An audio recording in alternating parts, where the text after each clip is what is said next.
It's the Jackal on the break, first up. Race to 6.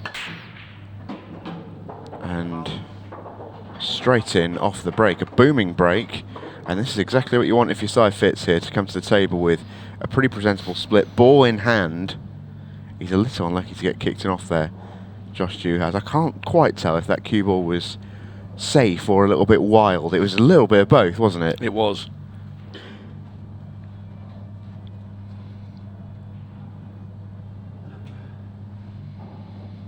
So the bouncer comes to the table. Quickly elects to take yellows. Just that one yellow that's tucked behind the red near the right hand centre. He's going to have to develop that, but he has plenty of yellows nearby to use to either kick the red away or maybe not the yellow in the same shot.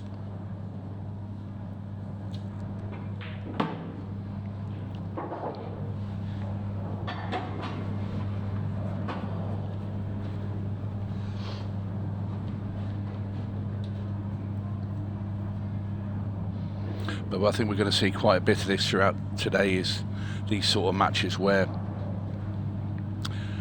you've got players that have won a cup, well, won one, lost one, or won one, lost two. And he's missed that by a fair stretch of Simon. A bit of an early morning shot. It's the Jackal returning to the table after his in off the break. Yeah, and Tony, you know how these tournaments work. You called it yourself there, an early morning shot. Those are things, aren't they? They really do exist. They do. I used to deliberately get up ridiculously. If I had to play at sort of 10 o'clock, 11 o'clock, I'd be up at 6 and try. You know, in the hotel events, I'll be down in the pool room with the cleaners going around and just having hitting some balls. Because if I could make it feel like it was afternoon, I would. Even though it's a morning match, by being up for a long period of time, I couldn't get up at, say, an hour before my match and go and play pool. But I was always a firm believer in the game should have been played in the dark hours anyway.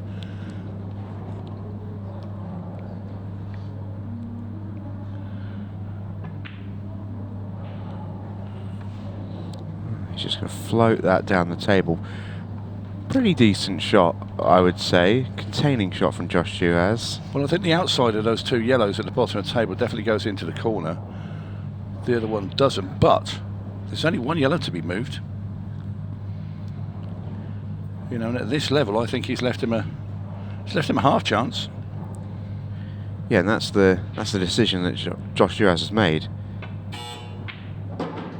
His thinking may well have been, well, I'm going to move the ball that he'd ideally like to use to bump it out, but I don't know how safe that is. Well, if I'm Simon now, you've got to take it on. You've got the long, that awkward yellow goes long into the top left-hand corner. You're guaranteed to be on the next ball, and he's refused it.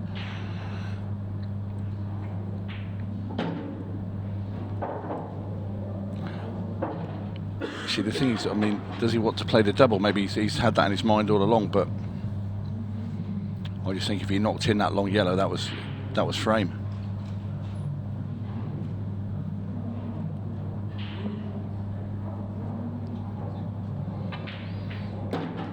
Well, clever shot, but has it worked out okay? I think it has. I think he can snip this into the corner. So he did have his plan. That was the yellow onto the red.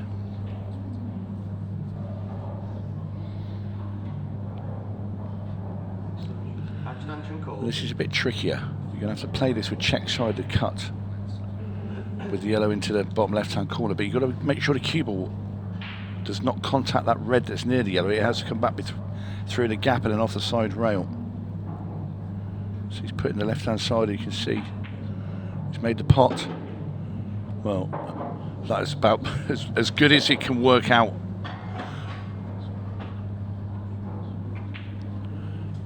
Josh Juhasz will be, well, a bit disappointed with the safety he played. And it's going to be Simon Fitzsimmons who gets us off in this morning's session. And he leads 1-0. He's elected to try and get very close to it, and he's not just come off the rail quite as how he likes it. Now this is a thinner cut than he should have had, with trickier position. Did not want that nudge either. Well, from what was an absolute simple finish. Just running from him here, isn't it? Yeah, I mean, it's still very gettable, but he's now kicking into the black as he tries to cut this red, unless he tries and plays a double. But this should never, ever have been on the menu for Josh Juhasz. Maybe he just stood there and thought, do you know, this looks far too easy. I'm going to make this more entertaining for the crowd.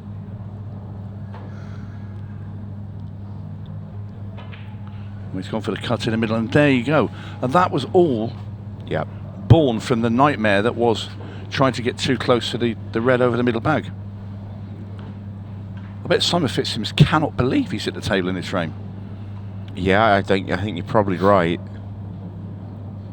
He'd already thought, right, that's 2-1. Try and get a, you know, and all of a sudden he's been presented with a chance to go 3-0 up. You're halfway to your target.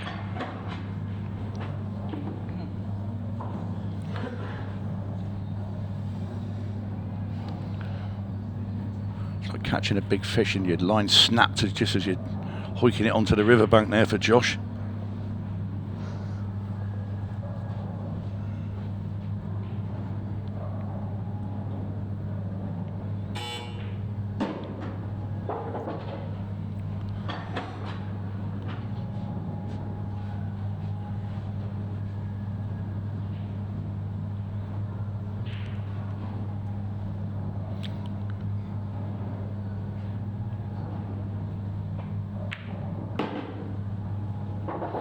Yeah, nicely done there by Simon.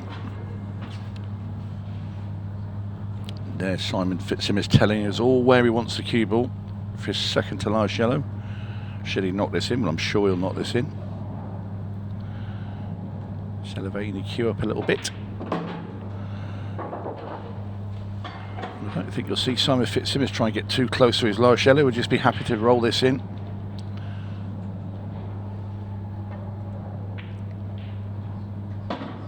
I'll tell you what, he went on the far jaw with that.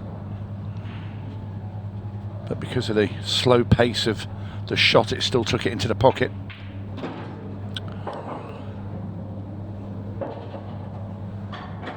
And this simple black ball, and this is going to be 3-0, and that is one that got away from Josh Juhasz. Yeah, absolutely is. And take two, we're going to bring in the Group 2 table here. Hopefully live and direct. There we go, that's the Badger. So there we see Cohen Bradford, top of the group. He's played 4-1-4. He's played everyone but Carl Sutton. That is the caveat there, but he is qualified for the last 64. Carl Sutton is also there with 3 wins from 4. He takes on Cohen later on in a game that we'll see, incidentally. Josh Juhasz then versus Simon Fitzsimmons. Denny Buckle is still not eliminated here, but he could do with Josh Juhasz getting a win. He does want Josh Juhasz to beat Simon Fitzsimmons badly. That's the young, promising star from Ireland. Cracking little player. Chris Hampson has had a rather chastening Friday. 0-4, his record. Josh Juhasz then needs a break to kick things off. Well, he's found one. That's a boomer. Deserves the ball, gets the ball. That's an absolute smasher of a break from Josh Juhasz. Perfectly hit as well. Absolutely perfectly hit. Can't strike them better than that. Needed that to get himself going. And now needs to sort of fulfill the promise of said break. Yellows are there. If the yellow he's straight onto the right centre sneaks past the 8 ball, that'd be a touch, but I don't think it does. He also doesn't need to play that. Just give him an option. Didn't want to be bumping, but he's okay. Next shot's tricky. Fear he may regret not taking the yellow top left out of the way whilst he was there almost. And while you're at it,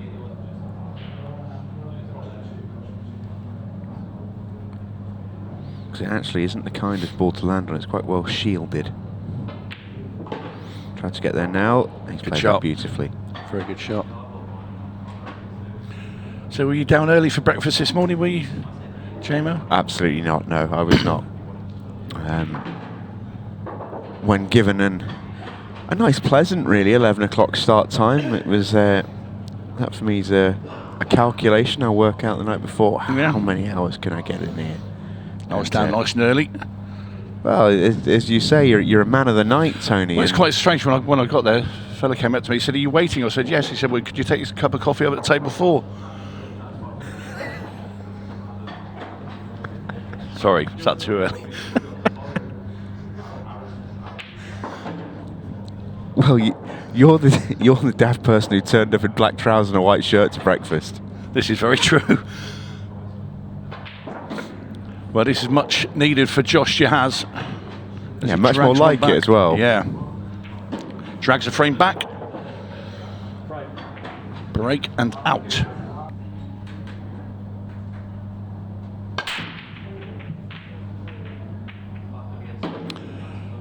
He's going to make a couple of yellows.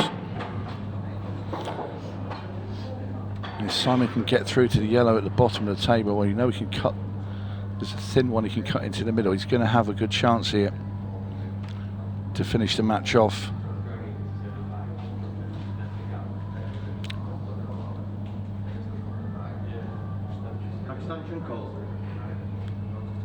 Well, there's a case for reds as well, to be fair. I think he's going to take the reds.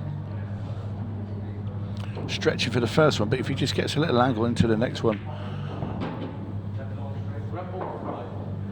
This looks like it could be the end.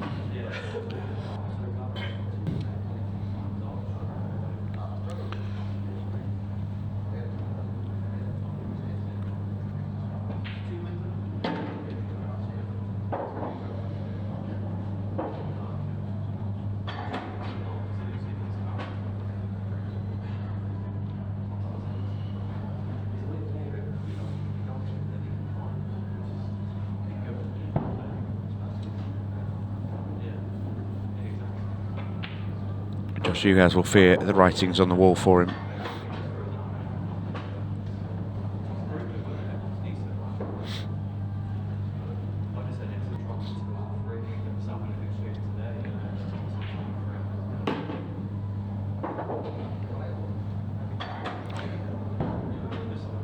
Has he landed a bit straight? He may have. He's just come round to see if the top yellow passes the one that's right on, well, closer to the cushion. If it does, he'll top through. If not, he's in a bit of trouble. Yeah, he's played a really good shot. It obviously didn't because he's played on the low one, which was a much tougher shot. He's played it really well. Yeah, perfectly played.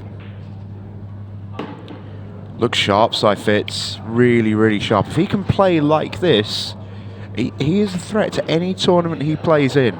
He's been really impressive. That's as well as I've seen him play for a good while.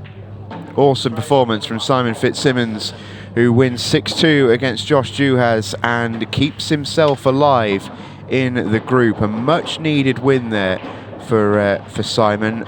Next, Conor Tracy takes on Greg Batten. Conor Tracy leading what we've been terming the group of death. Group 3 is one of the toughest groups to get through. Includes Conor Tracy, Ian Alley, Scott Pope, Declan Brennan, Greg Batten and Andrew Patchett. Conor's on 3 from 3 wins already, so has already secured his path through. His opponent, Greg Batten, only 1 from 3 so far, so he's sitting at 5th in the table. Needs to get a win, at least one more win out of his last 2 games. So really needs to get a result here.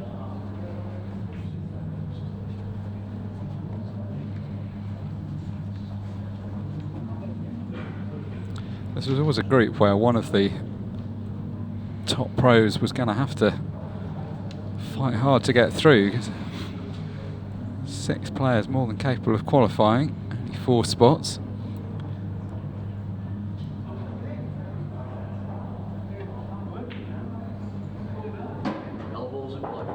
Conor Tracy had such a good day yesterday. Always knew he was coming back for more today. Going to be taking part in the last 64, starting this evening one way or another. But would like to put the icing on the cake, get this Group 1.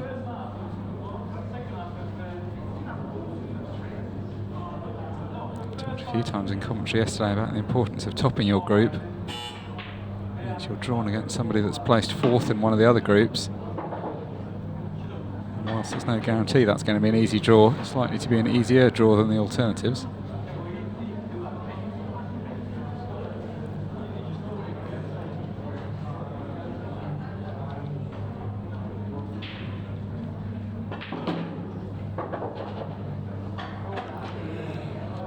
Conor Tracy, a new pro for the 2024 season. He's already won 1 Ultimate Pool title. Pairs Cup with John McAllister. Quarter-final in the Pro Series, his best result so far individually this season.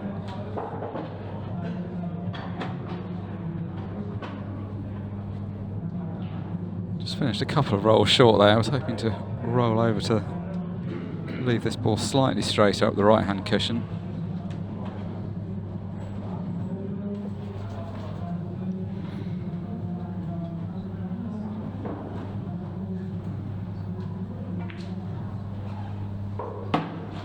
Super shot there from Conor Tracy. Been so impressive yesterday.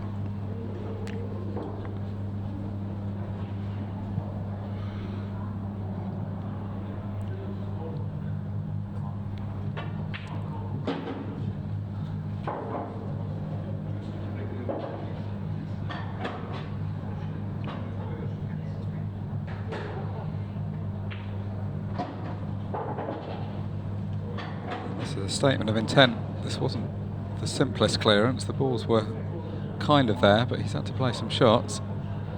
Carrying on where he left off yesterday. Conor Tracy gets the first frame on the board.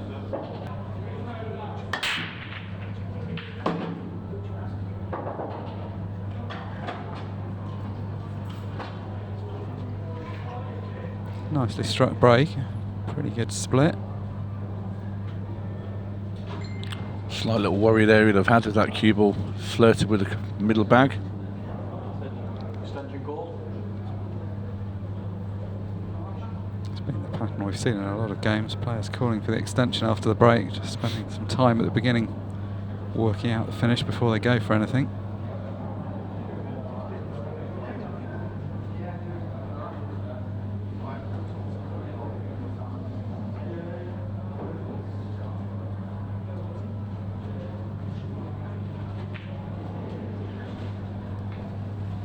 Yellow ball's in play.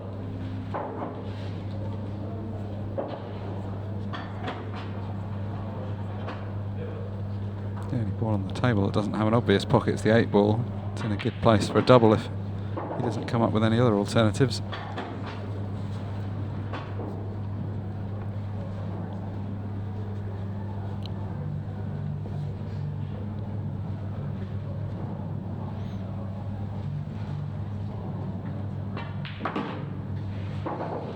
His balls link up nicely because ball over the middle gives access to the one down the right hand cushion, and he can just screw back ever so slightly for the double.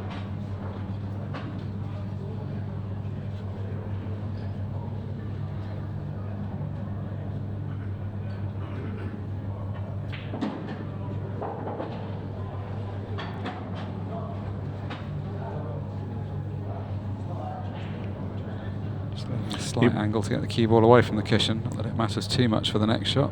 Yeah, he wants to get level with the black. That's perfect.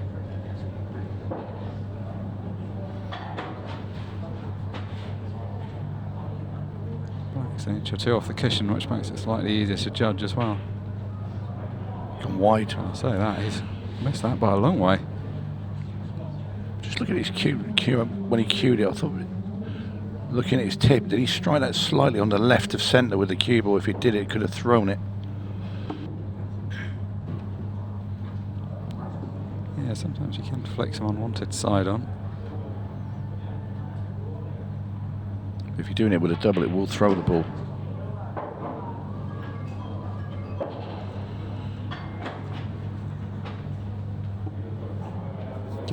chance this for Greg. Bit of a let-off. The most difficult ball on the left rail at the top of the table. He can, if he wants to play it as a shot to nothing, 'cause he'd be able to cover the 8 ball, so that takes the pressure off. Well, wasn't playing that as a shot to nothing, although luckily for him, that's kind of the result he's got. Yeah, it's quite a bizarre shot there from Greg Batten. And he's been very fortunate there that he's landed up there covering the black. I don't think it was even really the desired position, because he wanted to be straighter on the ball up the left rail. He's got to come top rail here just to give himself the best opportunity to knock this black in. Wasn't far away at all.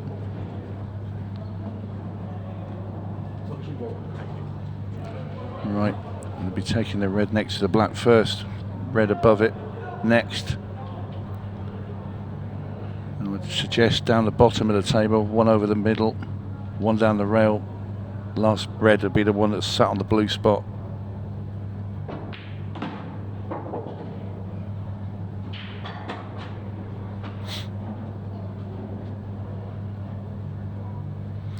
And that would be my route anyway.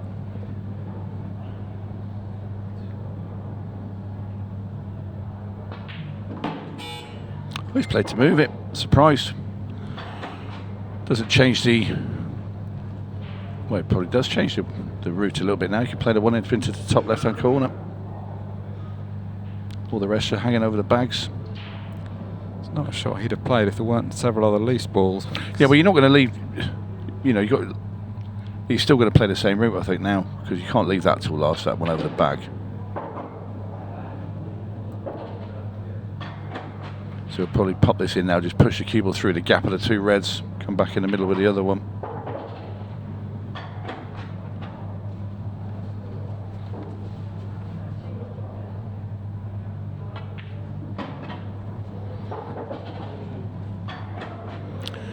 And it's the man from Devon. He's going to edge himself out in front.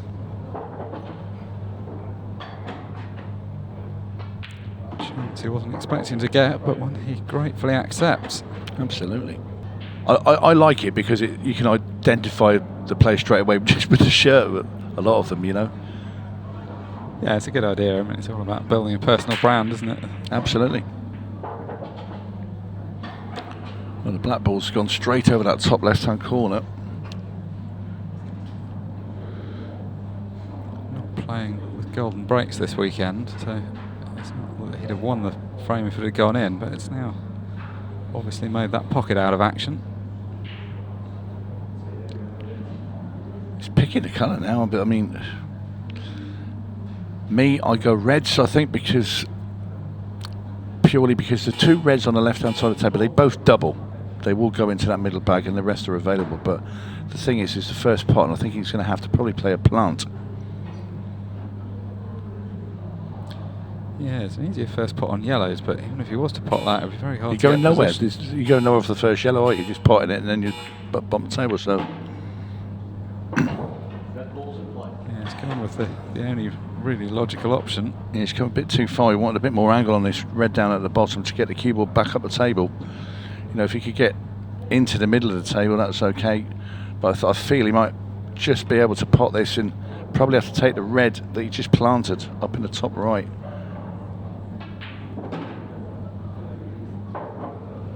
So you don't want to play the one into the middle. He can cut it in there, but all you're doing is bumping the one above it into the path of those yellows. So I think he has to take the long red into the top right-hand corner.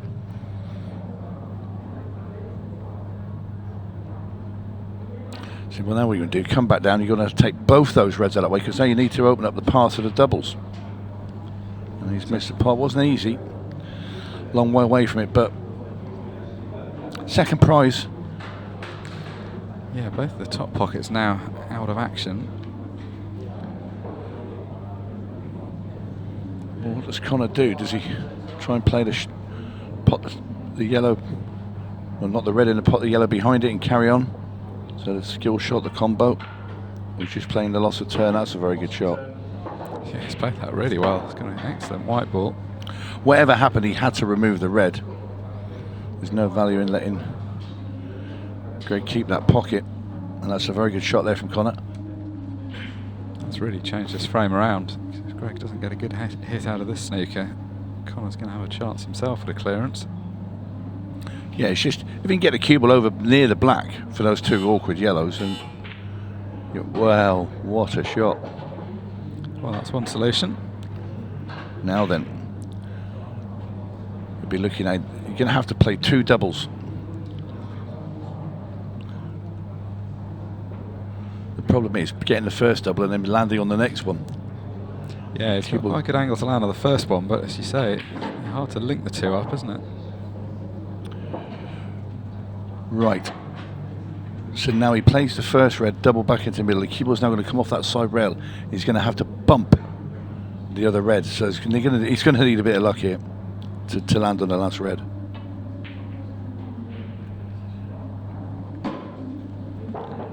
And he's not got it. No, that was almost perfect, but not quite enough of the red sticking out. And he can't obviously back double it because of where the 8 ball is. It's hard to... I'm not sure if he can cut it enough to try and glance it off that yellow into the middle. That's what he's looking at. So if he can see enough of this red, and it skims that first yellow of the 2 there and goes into the middle, if he can, that's what he can attempt to do anyway. He's flicked the yellow first. Yeah, he couldn't quite see enough of it.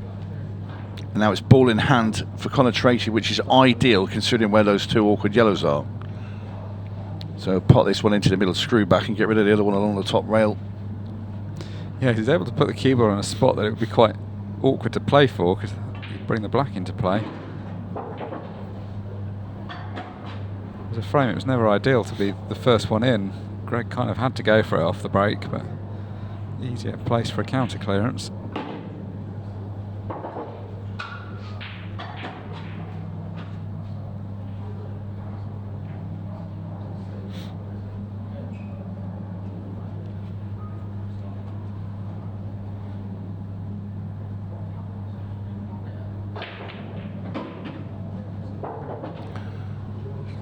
Left himself the plant now into the top right hand corner. Screw the cue ball back down for the yellow at the bottom. Pop both in the same shot. Greedy. No bother. Either or. Just with the black sat right over the bag. And this for 3 apiece. Good standard of play continues. Yep. Conor Tracy is guaranteed to top the group if he wins this match. Could still top the group even if he loses. That was a friendly bump there at the end. Just when it looked dry. The yellow sat over the middle bag and the red came along and bumped it in. Extension called.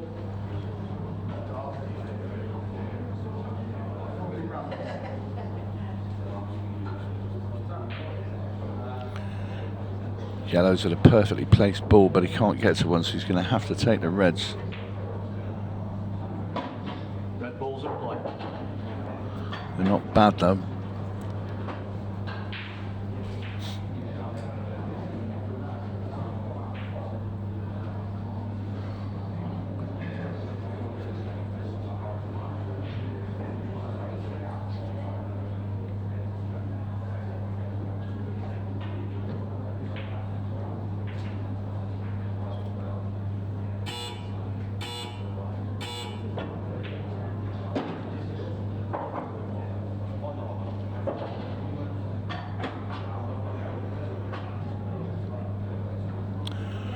What's the play? Just dig down into the cue ball. He plays the plant, stops the cue ball pretty much where that plant is, I think, and plays the one up the rail next. He's bumped out.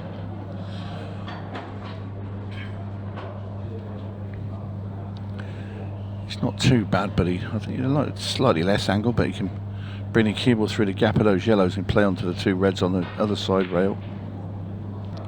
Played it well. Now he has a real chance.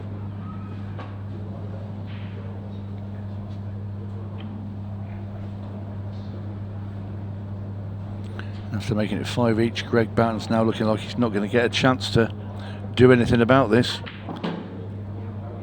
Yeah, we were saying well, just get a chance and then decide it. He may not get that.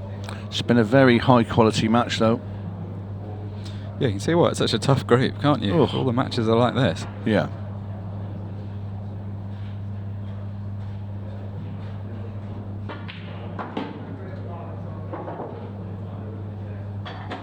And that's where he wants to get with the cue ball.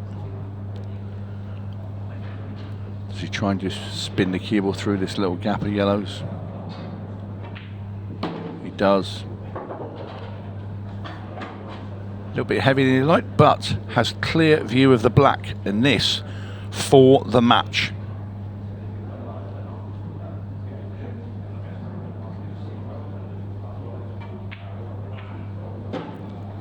Solid pot on the 8 ball to cap off a very high quality match. Greg Batten unlucky, having fought his way back into that match, not to get a shot in the decider. No match clock, but we are playing with a 30-second shot clock.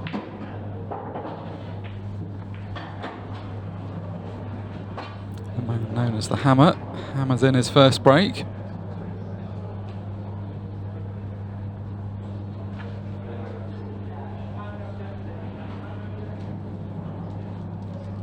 Been a dominant performance so far from Stevie this weekend. Not only has he won all 4 of his first matches, but generally he's won them convincingly. Just the one close one, 6-5 against Brian Halcrow in his first match. Since then, handed out a 6-1 to John Bibby, 6-1 to Michael Gibney.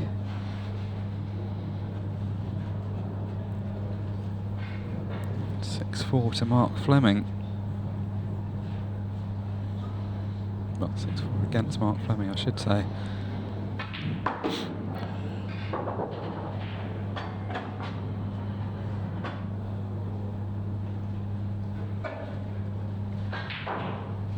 Having got off to such a good start, he'd obviously like to get the group wrapped up. Just get a couple of early frames on the board, he'll know that he's done enough.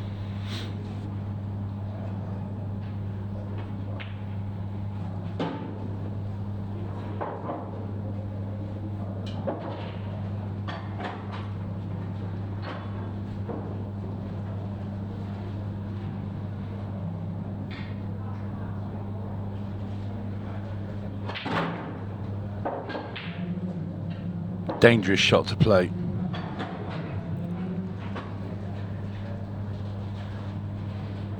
Not landed ideal either. Never going to be that easy to get into the 2 balls at the top of the table from where the ones at the bottom were located. Done quite well, although it was a rash shot on the 8 ball. He's done well to get it into open play, and it's finished about as well as it could have done. All the red's also in a good spot though, so knows he needs to get these. Can cut this in with no problem, but it's where the white goes afterwards. Can have quite a lot of pace on it. He's looking to try and cannon the red that's near the left-hand cushion. If he could have just caught that fairly full, he'd have been nicely on the balls at the top of the table. As it is, he's now left himself an awkward one.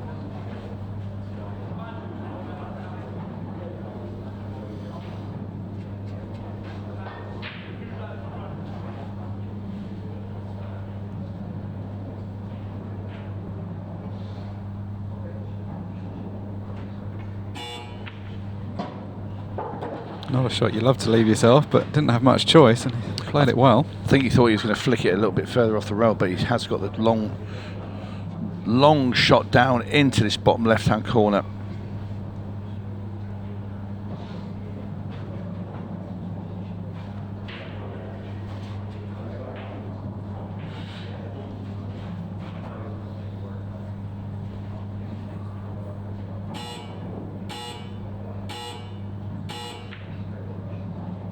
Got it. It's a great pot. I think he can just cut this back into the middle. Much more further over, I don't think he can make it, but I think this is fine.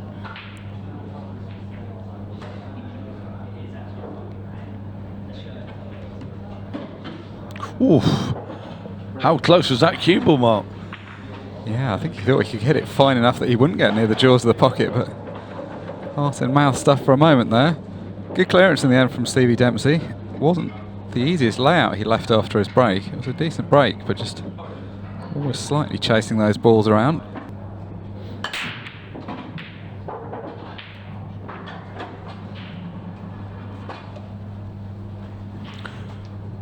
It didn't sort of. I mean, he's made a ball, but it didn't sort of split.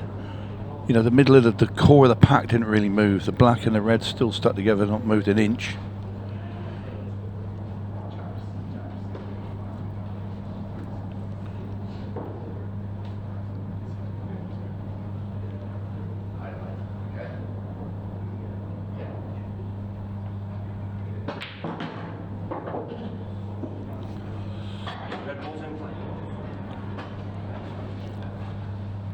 Bit of traffic, as you say, with those balls clustered around the black spot.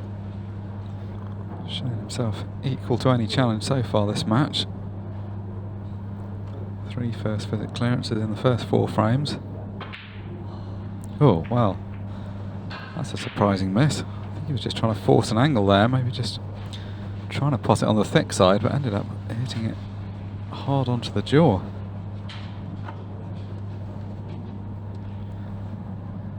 First sign of any weakness. He's been so relentless so far.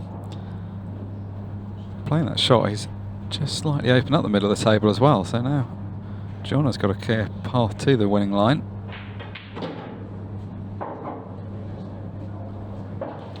And how many 3-1 leads have we seen pulled back to 3-3 over the course of the last couple of days, Mark? Lots. Yeah, I mean, it's not uncommon amongst good players for matches to be close, but I do feel like we've seen more close matches and mini comebacks than we have in a long time. Yeah, I agree. It's almost like you're expecting it now. Somebody goes off to a lead and you'd assume normally that they would be a comfortable winner, and then suddenly the other guy is back. Just slightly over-exuberant positional shot off his first ball, just screwed back a bit further than he wanted to, so he's just had to slightly reroute.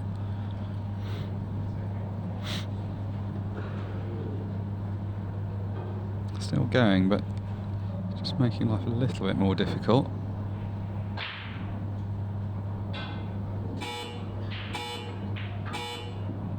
Oh, that's a good shot. Just needed to rest that yellow somewhere near the pocket so that he'd be able to make an angle off it.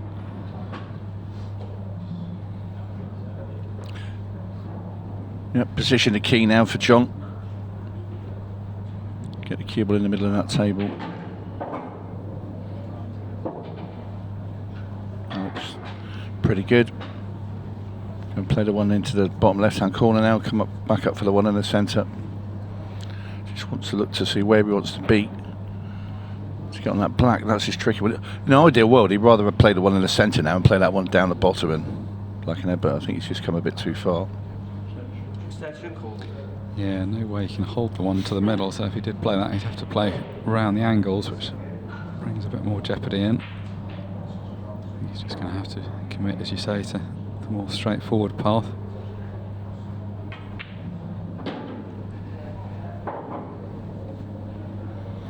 He's got that angle now. He could probably pot this into the centre, screw the cue ball and bump into the red that's just above the black.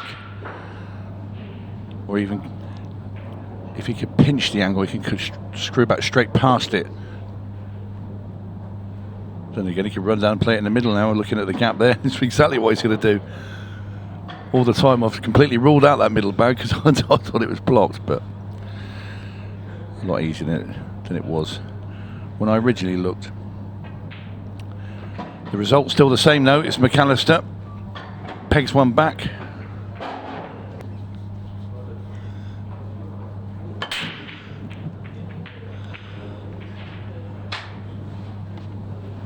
Thought I'd add that in as Josh came past us in the commentary box to put his cue. He's just hidden his cue away. See his little face and a big beaming smile. Good old Josh.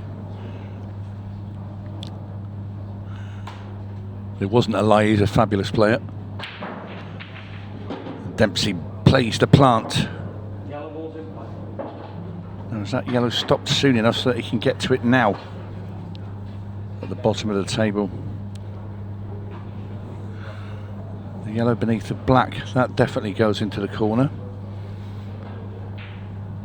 I think actually Stevie would probably play the yellow that's just next to this red into the middle first. Get rid of that one because that one doesn't go into the left-hand middle. There's only one pocket for that, so get a shot of that.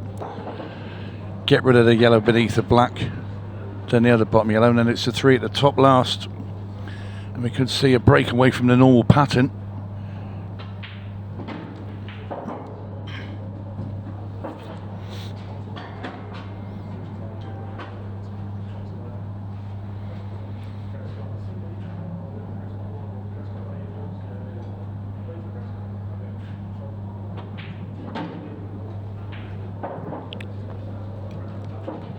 Played that nicely, Dempsey. That yellow that's just below the cue ball, he wants to leave that till last to get onto the black.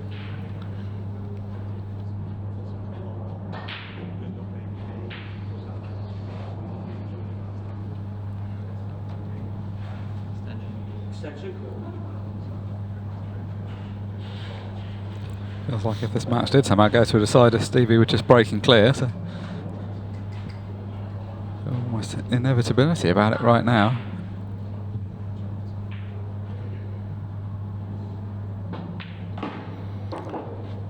Yeah, nicely played there. Just took his time there, Stevie, because there was about 2 or 3 different routes he could go, and sometimes you think, hang on a minute, do I go that way, and you get yourself sort of stuck there with when you're spoilt for choice.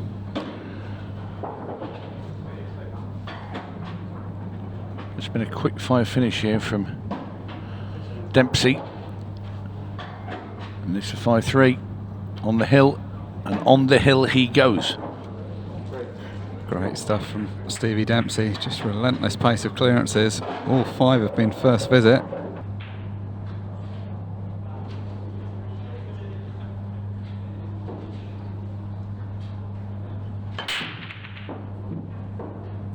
Oh, how close was that red to dropping? That's come up dry though. So, first chance for Stevie Dempsey to close this match out.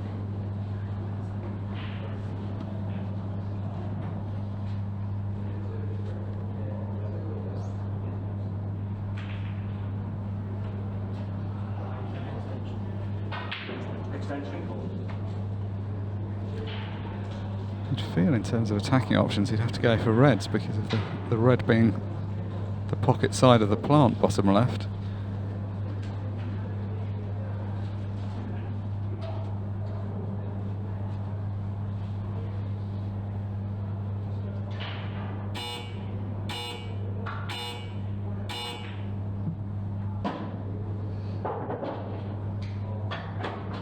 Do with this white just sneaking past. He really wanted to go past that red, then give himself options either up the table or he could have played the red onto the plant. It's going to be hard to continue from here. There might be an adventurous shot to flick off the red and play into the plant. I don't know if he's going to be tempted by that. Get safe. He did, he tried it. I think he actually tried to get that plant there. I thought he was going to try and play it off the red into the cushion and try and knock the 2 balls apart, but just he sort of jabbed at it when he wasn't ready to play it, and there you see committing the foul. Yeah, it's not often you see that. It's come a long way short of hitting the cushion. And giving obviously ball in hand to John McAllister.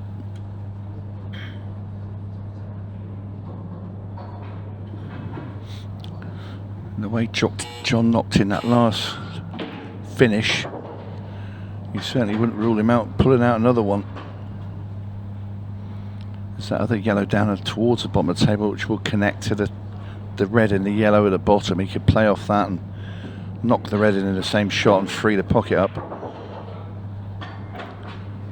Won't be surprised if he does it now because he's got a perfect angle. Goes into red and yellow on this bottom left-hand side. Ideally wants to go fairly full into the yellow, then it will stay somewhere near the pocket. Oh, that's perfect. Perfectly played by McAllister. Now the door's been swung open for John to push this match to 5 each. As you correctly predicted, that's the pattern we've seen in so many games.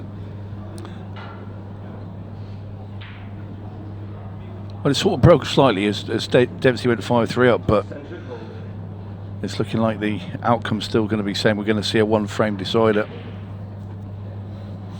And again, it's been another match of high quality. Yeah, it really has. I mean, these two.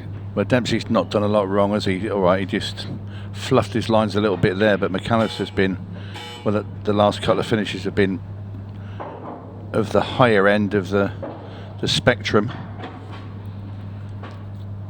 But you expect it now from John, don't you? Just when he goes to the table, you think he's going to clear.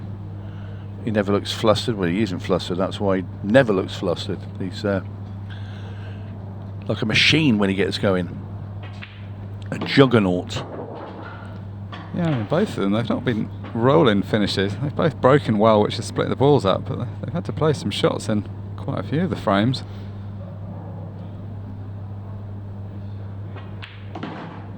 A couple of these McAllister finishes, as you say, were from positions that weren't really there.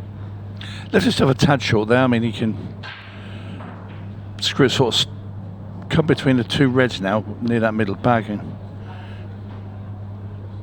off the two rails and back up for the black, or we can screw down. Well, I wouldn't have played it that way, and he's got away with that one. He just put his hand up there. I think he thought he could go natural through that gap, and I didn't think he could. I think he had to sort of stun it into the two rails.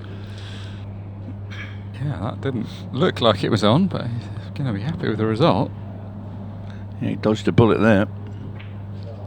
Oh, Or surely has he he? hasn't left this short. He's just done what Dempsey did. That's extraordinary. Twice in a frame, a player has left a ball short. That Yeah. time a straight black. He's laughing. I mean, yeah.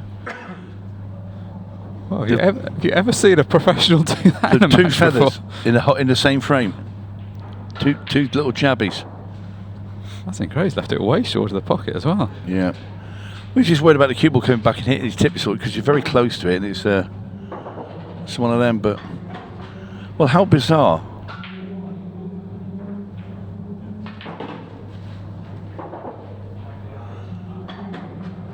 A very bizarre final frame, if it is to be the final frame, which you think it would be, with basically Stevie Dempsey's two reds now and the black that are pretty much tap-ins.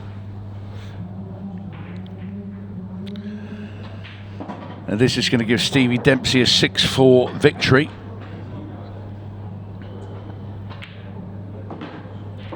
Just this simple black. And the man from Ireland will be home and dry. What a performance that was from Stevie Dempsey. And what a performance it was from John McAllister right up until the moment when he left the 8 ball short of the pocket, clearing up to force a deciding frame. And what a moment this is. 15-year-old Cohen Bradford takes on World Championship finalist Carl Sutton. Cohen Bradford had a great run last time he was in this arena in his Pairs Cup match. A lot of people might have thought he was playing the European Open for experience, but far from it. He's topping his group at the moment. He's been the standout player.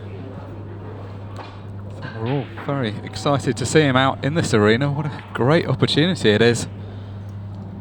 Change around to the commentary box. Stephen Jameson jumps in alongside me. I think this should be a fun match. Yeah, pleasure to be on the comms for this one, Mark. Two brilliant players, and I think we're starting to reach the point where we need to almost stop talking about Cohen Bradford like he's not a brilliant player. He's starting to really earn his stripes. 4 wins out of 4 already in the European Open, including 3 wins over Ultimate Pool Pros. This is his toughest test though. Carl came into this group as a group favourite by quite a way, and we are looking here at 2 players who are already qualified into the last 64, so no big jeopardy on this game, but a great showcase of 2 fabulous players who are bang in form. Yeah, I mean, Carl Sutton, what a year he's had. We talked extensively yesterday about his World Championship campaign. Couldn't have done any more, beaten by the only player that could stop him in the final in the shape of Ronan McCarthy. And you have different storylines throughout tournaments like this. Got 3 great young players. We've got a 15-year-old that we're seeing now, plus a 14-year-old and a 9-year-old in action in this European Open, all giving good accounts of themselves. None better though than Cohen. What a moment, topping a group with so many established pros in. Carl Sutton's a tough test for anybody though. You know the standard he's going to turn up with. He's not someone that turns up and hands you the match. He's always consistent. We saw a great standard of play in the last match. Stevie Dempsey against John McAllister. Couldn't ask for a better game than that. The only thing it didn't have was a deciding frame after the slight misadventure John had on the final black to take it to that decider. Other than that, it was break and clearances of the highest order. Rock solid as always from Sutton.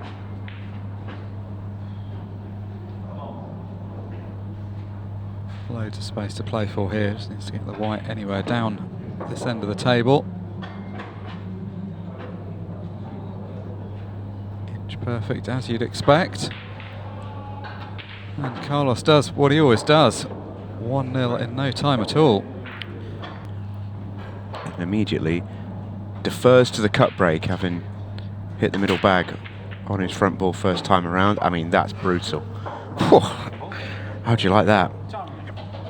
That's a tough result, isn't it? That is not a common pocket to go in off with that break. Look how it's happened as well. Yeah, you can't really legislate for that.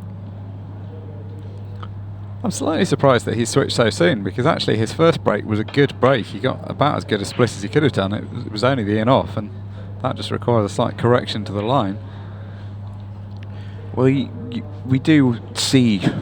will see a lot of improvement in Cohen. You know, someone like Carl who's played the game for years, we know he's at a world-class level, and that form might dip and deviate or accelerate at times, but we know he's at the level he's capable of. But also, you'd be surprised if you saw a marked improvement in Carl's top level. We've already seen him, you know, be the best in the world, basically. But for Cohen, there's so much ceiling there for him to still reach. You know, the game's his oyster, really, in this sense. And I think it'll be interesting to see as he gets older and he improves. That break will probably improve with it. Probably feels at the minute that whilst he can time the cue ball and get the power through, maybe he's not as certain that he can keep the line while he does that, as Carl makes his first mistake in the match, and it's going to let Cohen in. Surprising miss there from Carl. Don't think he missed it by much. I'm a little bit surprised it stayed up, although pleasantly surprised, should say.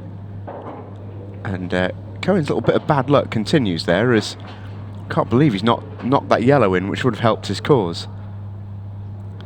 One of the tests for Cohen will be how he deals with the adversity that will come. He's going on a bit of a run at the moment. That Pairs Cup was a great result, and then he's obviously having a great run here. There's always going to be highs and lows. It's how you deal with the lows, and you keep telling yourself you are an improving player and things are going to go well. And it's also difficult, of course, when you're in your mid to late teens. You've got other distractions as well. You've got the ones you're supposed to have, like schoolwork, and the ones you're not supposed to have, which can sometimes creep in. Where Paul ranks in amongst everything else in your life. And again, just a little bit unlucky. He's tried to play the loss of turn there, and he's missed that by a hair. But again, the vision was there. Yeah, it was the right shot to be thinking about, just ever so slightly off on execution. May cost him this frame though. Bit to be done still for Carl. He's got that ball near the left centre, which isn't really going anywhere. The two balls to the right of the 8 ball aren't quite a plant. Maybe he can just make them.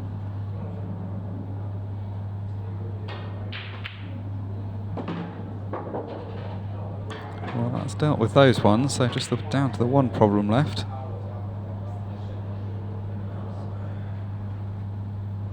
The ball over the corner pocket is the obvious way into the ball that's tied up on the left, but wouldn't be guaranteed to land on something else, which is why you'd be a bit concerned about playing it like that.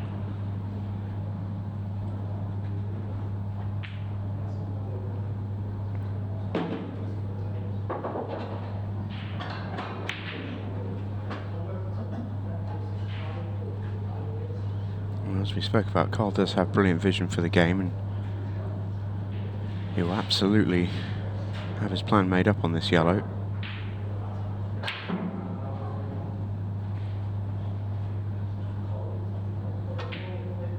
Oh, he's found a gap that didn't look like it existed. That's a great double. Yeah, how good was that? See the pace that he put into the ball there? He really had to straighten it up quickly, because this is eye of a needle stuff, this.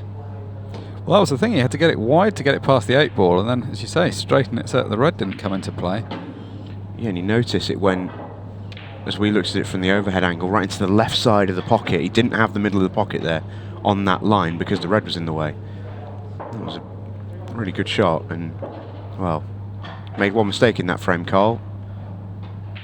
As we so often say with the best players in the world, they may give you one chance. They very, very rarely give you two. With this result, Carl Sutton's frame difference will be higher. That's the cut break he was looking for the last time he came to the table, and this is, what's his first shot going to be? A fairly presentable opportunity, I would say. Just at first glance you think it must be yellows. His first yellow is a little bit thin, but I think it gives him decent position. Just about that first shot, really. And the yellow on the right hand side. Reds are trickier. Yeah, from a neutral perspective, you're obviously rooting for Cohen to show off what he can do and get at least one good clearance on the board. Well, he's looking at the table, and I think that's not a terrible idea. Yeah, this one is a longer pot, but I think offers him greater control. But needed to make it. Yeah, that was the first sign of nerves. He kind of decelerated, got across that one a bit. Still open table as well, which is always important. Remember, wobbly. Remember a certain Declan Brennan speaking to me after the World Masters final a couple of years ago. He took out a big finish in the crucial frame in that one, and started with a pretty mad combination shot. And he said to me after that, well, I didn't really have any concern about playing it, because the right shot's always the right shot. If it's the first one or the last one, you know when the right shot is to play. And I think that was a little glimpse of that from Cohen there. He played the right shot, wasn't afraid to necessarily take on the riskier shot, knowing he'd hand over the right suit in this frame. Yeah, it's a very elite mindset for someone like Declan, because you're thinking that if you don't win the frame, the other guy's going to. If you watch any pool at a level even slightly lower than this, it can still be quite a high level, but you definitely see people playing easier shots to guarantee a colour or to not look silly at the beginning of a frame. It's very hard to talk yourself into taking on a very difficult pot right at the start. That was a good shot. Narrow gap to find there. Still got a bit of travel to do, because the balls on the left and right hand side of the bottom of the table don't really link up very well with each other. No, and the one link ball he does have is quite far from both. It's about finding a nice line to come down here on. It's not terrible. I think the yellow will be probably at distance to this bottom right. Been rock solid with pots at any distance so far in this match. That was a good shot as well, because he had to load up with a bit of spin. The natural angle was taking the cue ball further to the left than that. Had to just slightly fight it to make this last ball a bit easier.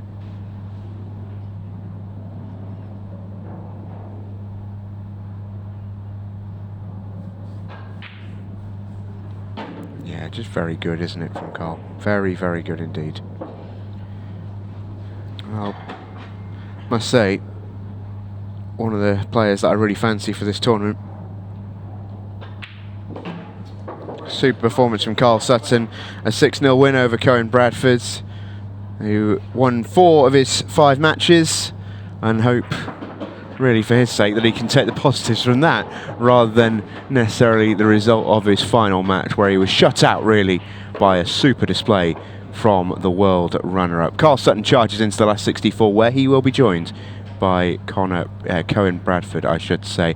Still got plenty more action to come for you on Ultimate Pool TV. When we return, it's all about survival. Who can sneak into the top 4? We'll find out when we get back. It is a win or go home situation for Ryan Pisani and Lewis Roberts. Really, really interesting group this. We'll show you it after the first frame is finished here, but take my word at it that this is a big one. They're in Group 11 right now.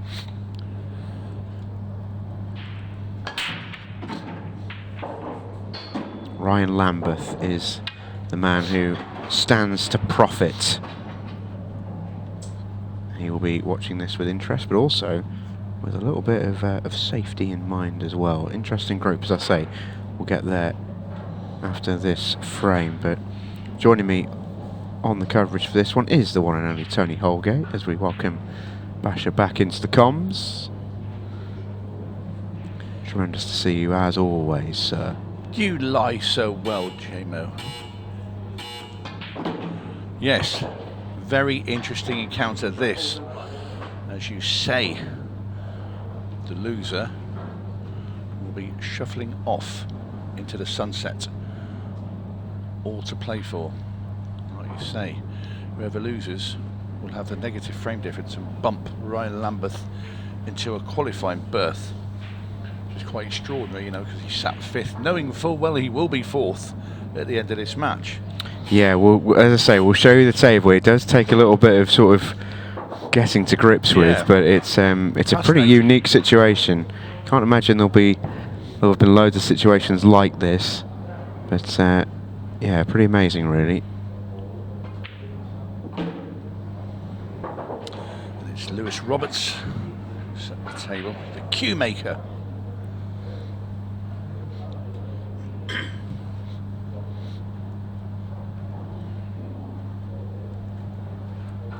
Lets herself a bit of a skinny cut up on this top rail with this red ball.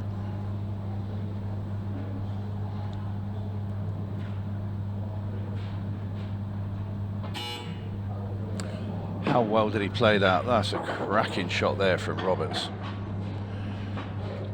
Lovely cueing.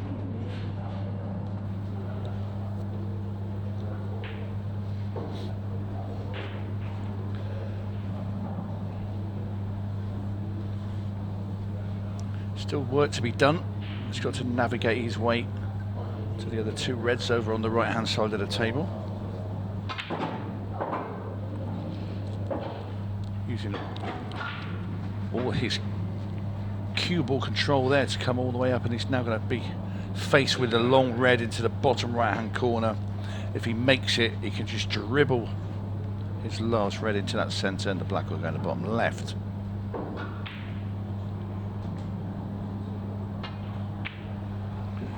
Positively Played that well. Sublime cueing from Roberts. Oh, it's a glorious little shot, that. Brilliant. Those are real sort of timing shots, aren't they, when you're tasked with essentially taking all the pace out of the cue ball, but you've still got to play a long red like that. Those are real markers of, well, how well you're cueing, and the answer was pretty authoritative, really, from Lewis Roberts. What a finish from the cue maker, who goes into the lead in this win or go home match. But as this match edges closer to the finishing line with both players very tight, Ryan Lamberth will start getting a bit twitchy. Well, that's the only thing that we won't see if it goes deep, and all the rest of it is we won't see the 15-second shot clock, which I think both players will be very, very grateful for. Yeah. As both have had, you know, chastening experiences every now and then with that particular shot clock. Cue ball. Oof. Oh, he's got away with that, Lewis. That was a bad shot. Yeah, that wasn't the greatest shot he's ever played at all.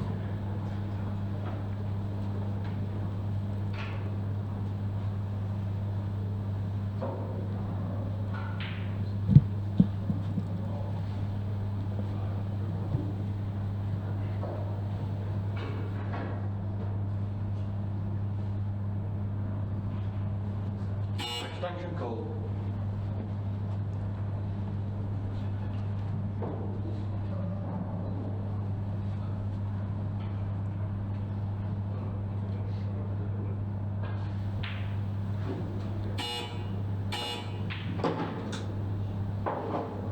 Oh, he's had a little touch. How do you like those? Very nice indeed. And he's such a nice fella, Lewis Roberts, and he hasn't put his hand up there. Bad man. He'll be thinking, well, that's what I was trying to do. But, Yeah, that little kiss off the red, oh.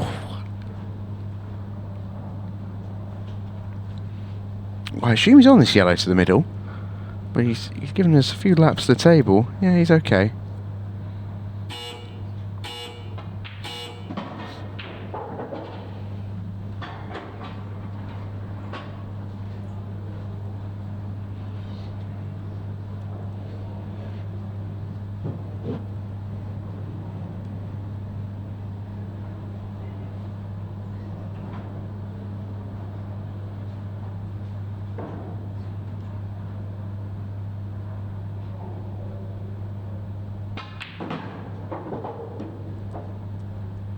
Uh-oh. Trouble. Well, he's either come too far or not far enough. Yeah, betwixt and between.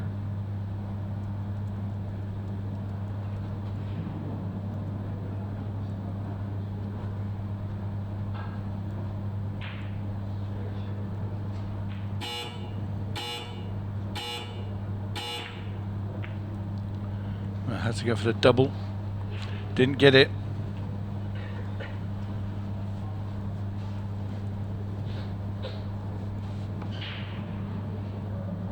We're starting to see some nervy frames. I think we are now. It's starting to get the feelings of a knockout match in. Some nerves now teetering out there. Extension called. Nobody wants to go home.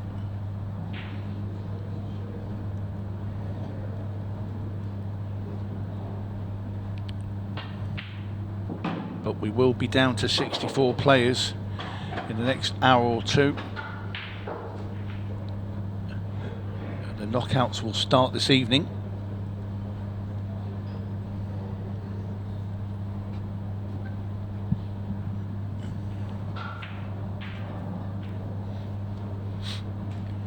I can tell you one very naughty knockout tie that is confirmed. Because, there's still got lots of groups in progress, and because the last 64 draw is so incumbent on who finishes in what position, there's quite a few gaps in the draw at present because, even though someone's qualified, we don't know whether they're second or third or all that sort of malarkey. A lot of that going on at the moment. But there are a few fixtures that sort of jump off the page. We've got Cohen Bradford will play Declan Brennan, that's a good match. Conor Tracy, Connor Jones, good match. Chris Day, Ian Alley, good match. How do you like Jordan Shepherd versus Christophe Lambert? Oof. Really? Yeah, really. Well, Christophe was struggling along yesterday, wasn't he? He was.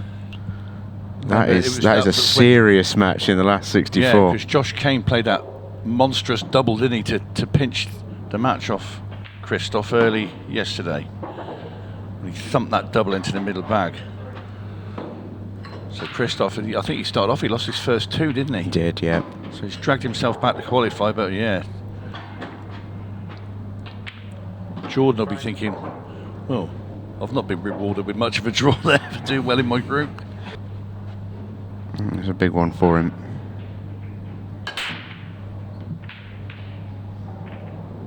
This looks dry. It is dry.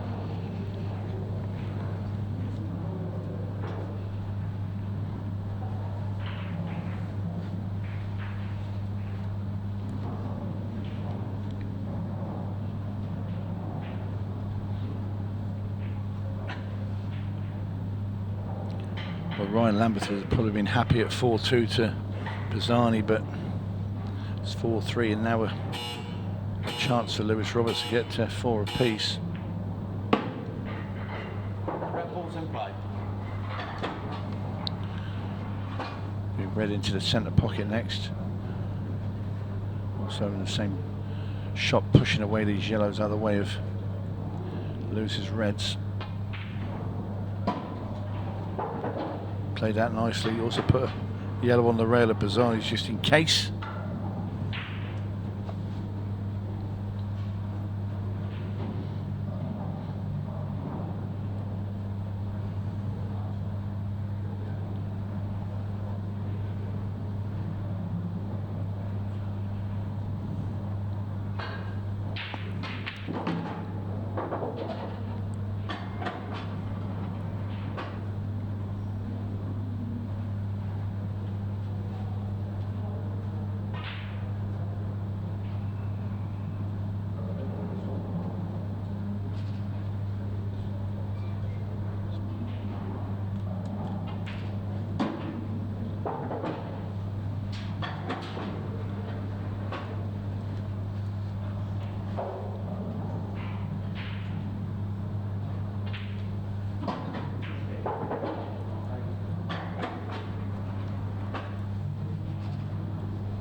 Screw the cue ball through the gap of these yellows down the table. It's heavy.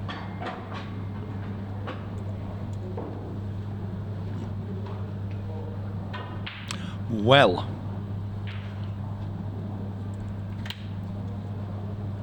So wait for thin cut into the corner now for Roberts. Cue ball's going to be going on a journey.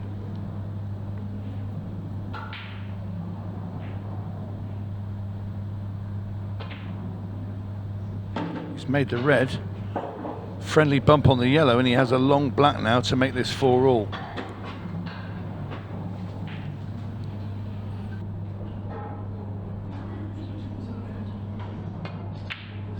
Great shot there from Roberts, and it's 4 apiece.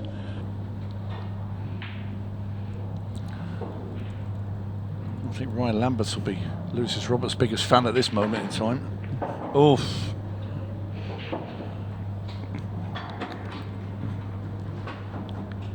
Must be so nice. If you heard a bang in the background, that was Ryan Lamberth kicking his chair over. Well, the thing is, Lewis will know that he can't just completely take his foot off the gas here, because there's someone else involved, and he's too professional. Of course he is. Not to treat this with integrity, because if it was just him versus Ryan, you can sense that he'd take it seriously to a degree. But, you know, if he'd have run out of position, then, you know, maybe he has a bit of a whack or whatever. He's not too bothered. He's done his job. But because there's another player on the line as well, he owes it really to the game. And he But for his own personal pride, he wants to win his match. Lewis is a professional. Simple as that. And he will give it his 100%. And to be fair, I think any other player would as well, because I'd want to win. I want to win my match. I don't want to ever take my cue on my case and not try to win. He's got a chance right here again.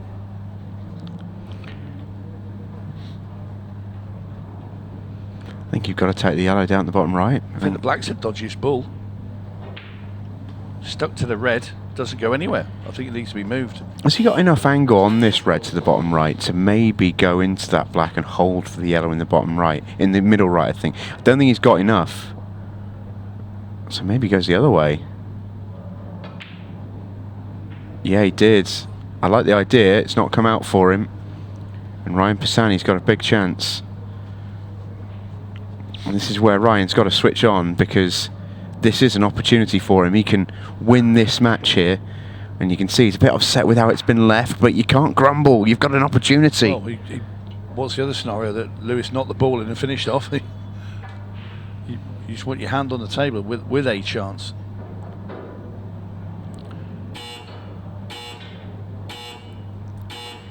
That's what you say about any decider. All you want is an opportunity in the decider. Yeah, but that's not too... I mean, he wasn't left in a really bad position, is it? Plenty of balls to go at.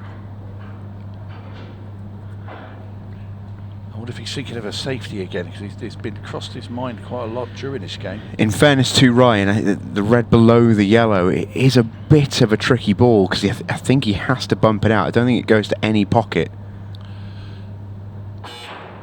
Shouldn't be too difficult to get on that red that's near it in the middle, and he can do it.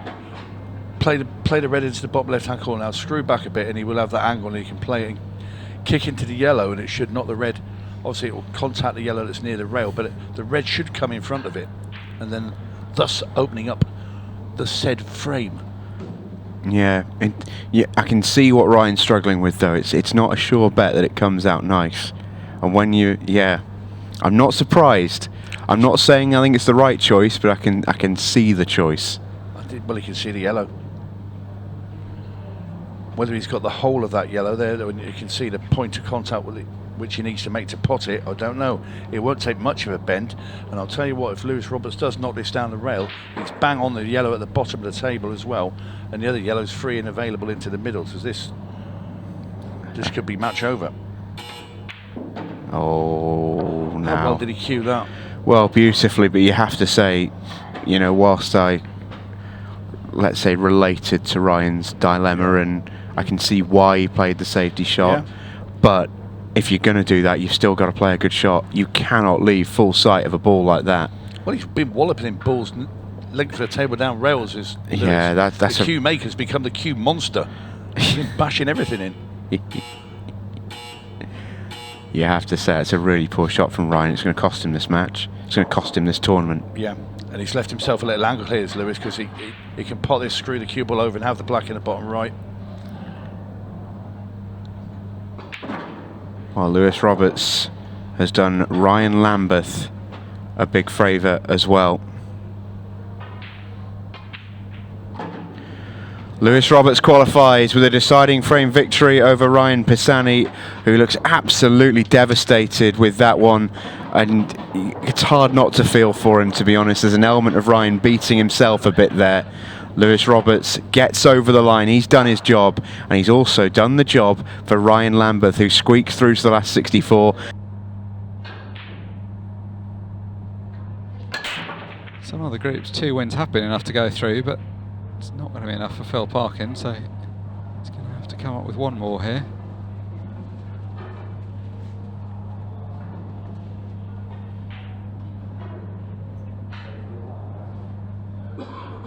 Dry break, so Phil does get the first chance. Red ball's in play.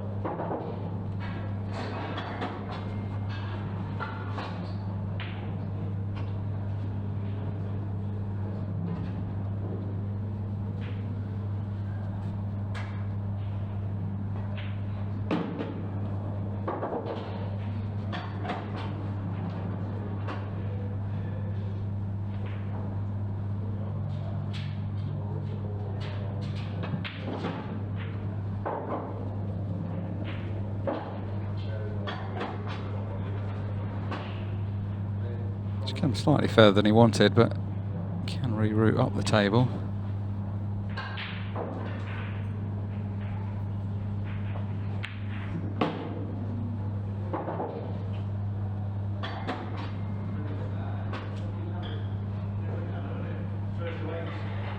Prefer just to run that through. He was always going to leave this ball straight or close to straight to the opposite middle. Just made that last pot a bit easier, not to do too much with the cue ball.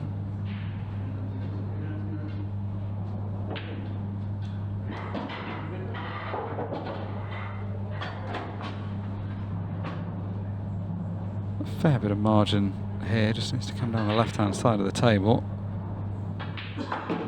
Or in fact had enough of an angle that he could come through that gap.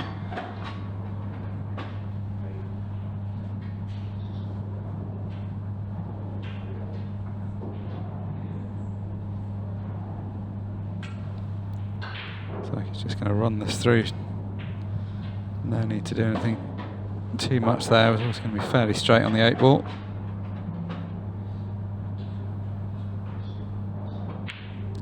Match he needs to win. Good start from Phil Parkin. First frame on the board.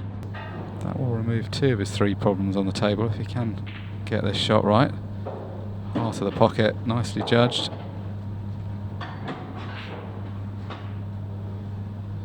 So 1 problem remaining at the bottom of the table. Does he try and find a cannon into it, or does he play red off cushion and off yellow to clear the pocket?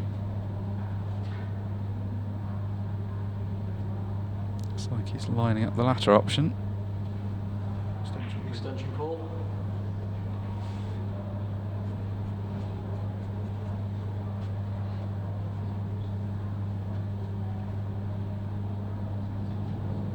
There's quite a gap here. This isn't a guaranteed shot.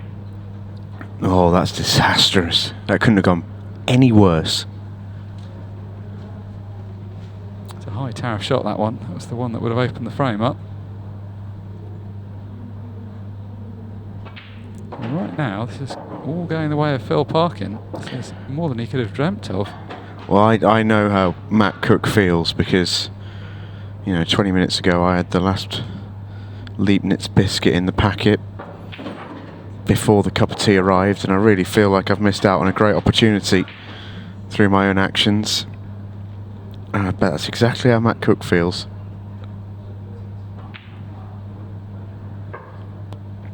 But the consolation is, you still get to have your cup of tea, Matt. That's exactly what he can have now. There's the convoluted metaphor in full flow. I'm trying to think what's going to be the second chance for you. I don't think any more biscuits are going to materialise. No, sadly not. Sadly not.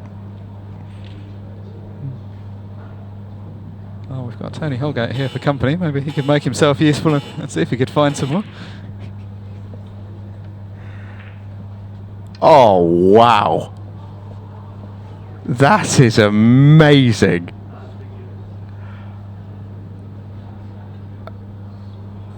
That is absolutely incredible. I don't think I've ever seen anything like that. Matt Cook is just he's just giving the referee a little wink there. That's like super villain behaviour. I don't think Phil can do anything here. Can he squeeze it? He could. He's got away with it, Matt. Phil Parkin. Oh, he's giving the foul. He couldn't do it. Wow, let's got everything going on this frame. Let's have another watch of this. Yeah, good call. Looked like red first. Yeah, it was a tricky call because in real time that happened very quickly. Oh, you have to say Matt Cook has had a right result there. Well, it was a crazy outcome as well, because if that ball is just a millimetre further to the side, it's a re-rack. If it knocks it in, obviously the frame's over. Wow. If Matt Cook goes on to win this frame, which it looks like he should now. That's extraordinary.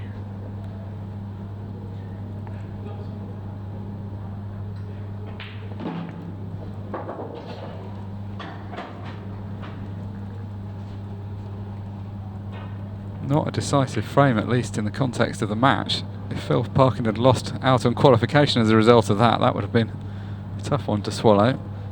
Still going to have a 3-1 lead, worst case.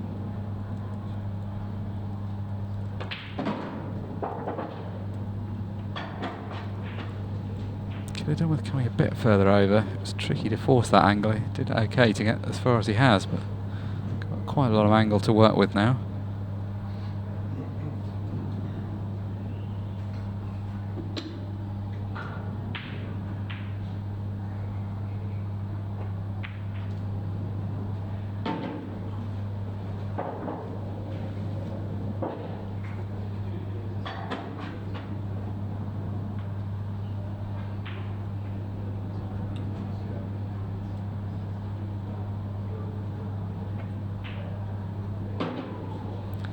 Well, after that bizarre passage in the middle of that frame, it is Matt Cook that falls over the line.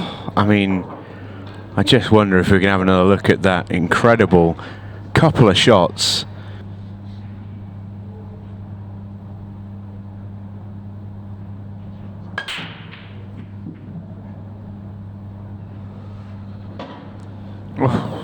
Almost went straight into that middle pocket and got kicked around the table and came in at the second time of asking.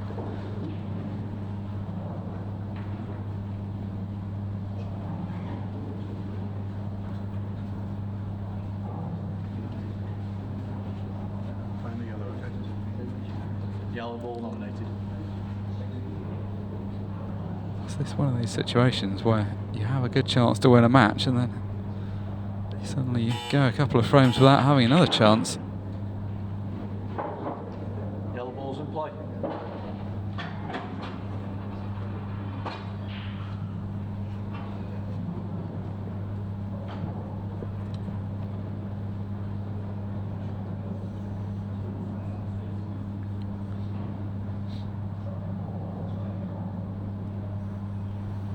Not rushing into anything here. A bit to think about. There's a pocket for all the balls, but just a bit of congestion with everything largely down this end of the table.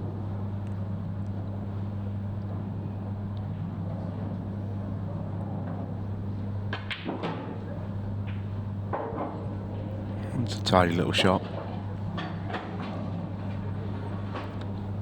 Yeah, it was just a little marginal gain, wasn't it? That ball did go, but it's much nicer from where it is now. Yeah, a little minor sort of quality of life update there, wasn't it? Didn't need to do it, but nice to have. But it certainly makes the position onto the ball in the bottom right corner easier as well. Oh, that's a... Yeah, nearly fell into the old Mitchell and Webb look track there. But that was a bad miss. Just to reassure the viewers that our commentary box doesn't quite resemble that one.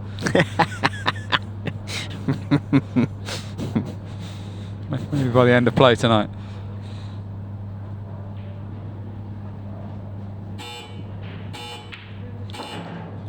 Amazing how that isn't even the highlight of that particular skit for me in terms of the sports commentary bits. Boulder wide in the Ashes final is my personal favourite.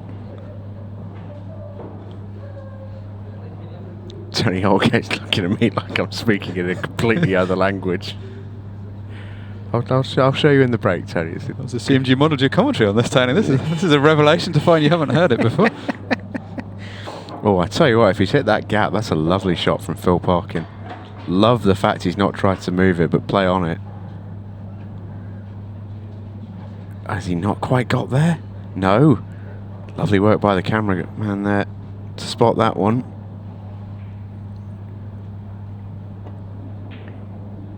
I think it's Andy out there on camera too. Nailing the angles.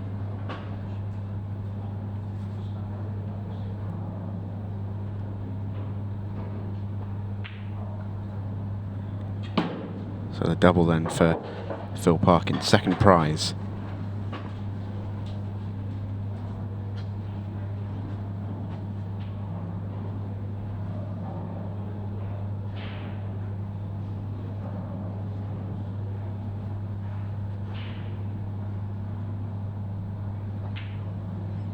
Oh, he's played that well.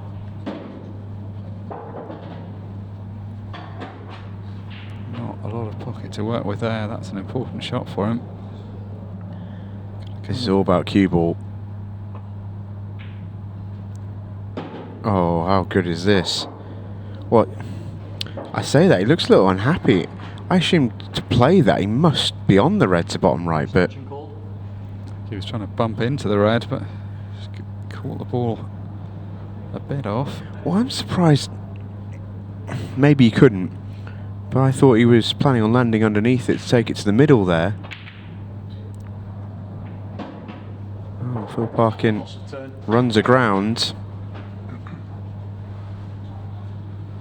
He's not going to like what comes next, because Man Cookie's either going to go for clearance or he's going to put him in tight behind this yellow.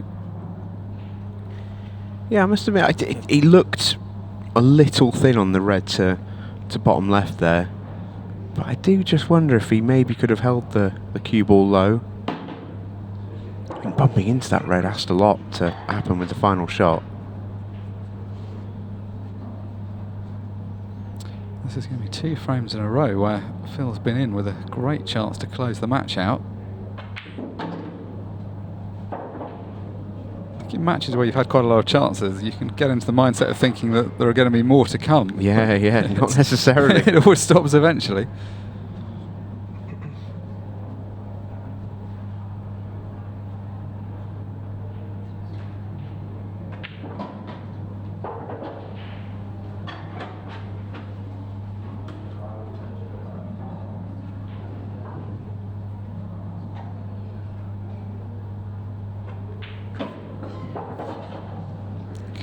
To get too much closer to this black, so just have to settle for a bit of distance.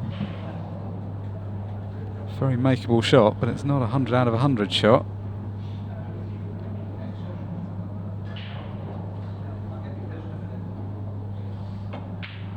Part of the pocket though from Matt Kirk. And having looked like he could lose this match 6-1, it's 5-3 now. He's definitely the player in the ascendancy. This will be his last break of the match, whatever happens.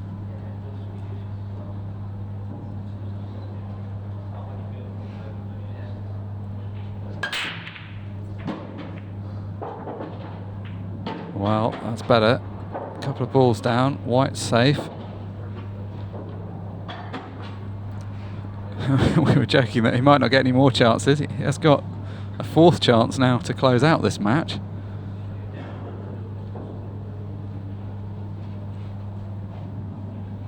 don't know if he's got any starting reds, but you can see 2 of the yellows, so that will do him fine.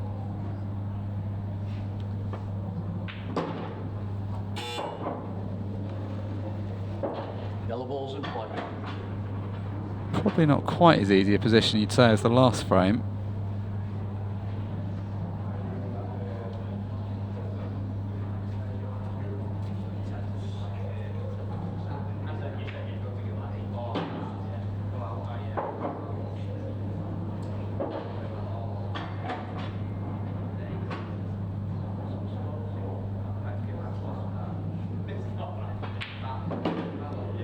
Still cueing well. It doesn't seem to be affecting him in the early parts of the frame. Surely going to be talking about the pressure if he gets down to the last couple of balls. Must be going through his head that is he going to have a repeat of what's happened 3 times already. I don't think it'd be human if he wasn't. A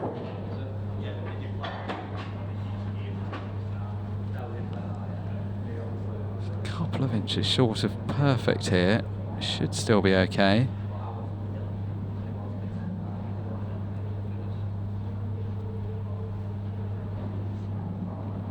First pressure ball in this frame. Extension called. And this extension isn't so much because he's thinking about the position, it's more because he's steadying himself for this shot, which is a big one.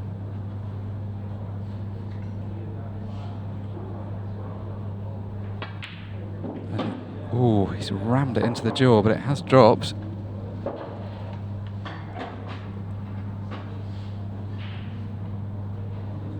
Got the 8 ball out, which was decent news. He's landed on the ball that he's got to take bottom left next.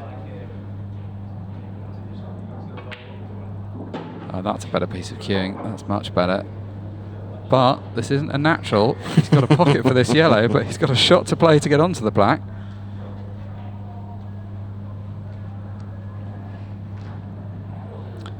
So what does he fancy here? Does he try to drop in a position to leave himself a cut up the rail, or does he play for a double?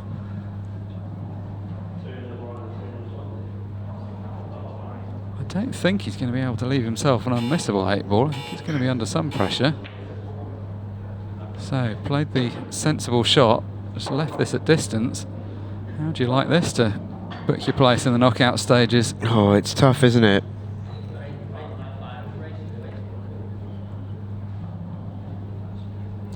Well, you've got to say he's missed easier ones, but he has potted some good balls in this match. This for the last 64. Bang. Phil Parkin gets over the line, and you can see there in his entire demeanour there is a lot of relief right there. What a match we've got to start with. Chaos Cohen Bradford squares up against the destroyer Declan Brennan. Yeah, good evening to you, Mark, and pleasure to have your company, everyone watching along at home.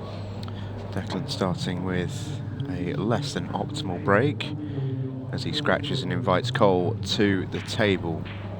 Yeah, it's interesting actually. You said there we've had a day and a half, and I said, well, it has felt like a long day, but I wouldn't go that far. Then I realised you meant the entire competition. But yeah, a great day and a half so far. I've really enjoyed it actually. Plenty of really good matches. But the format changes now. It's back to the old faithful, so to speak. It's very simple. It's knockout pool. It's win or go home. And that's the bottom line for Cohen Bradford and Declan Brennan. The quality's been really good for the last day and a half. There are moments where you have that kind of group stage, and in our shoes you almost feel like you have to hype up something which is maybe not that easily hyped, but actually we haven't really needed to at all. The players have put on a real show. There's been comeback after comeback, tense final frames. And you can see what it's meant to the players, because they've always been playing for something. Sometimes it has just been pride in performance, but often it's been a place in the group or a place in this knockout phase. Yeah, I've really enjoyed it. It has been excellent. And some really good matches to come for you tonight.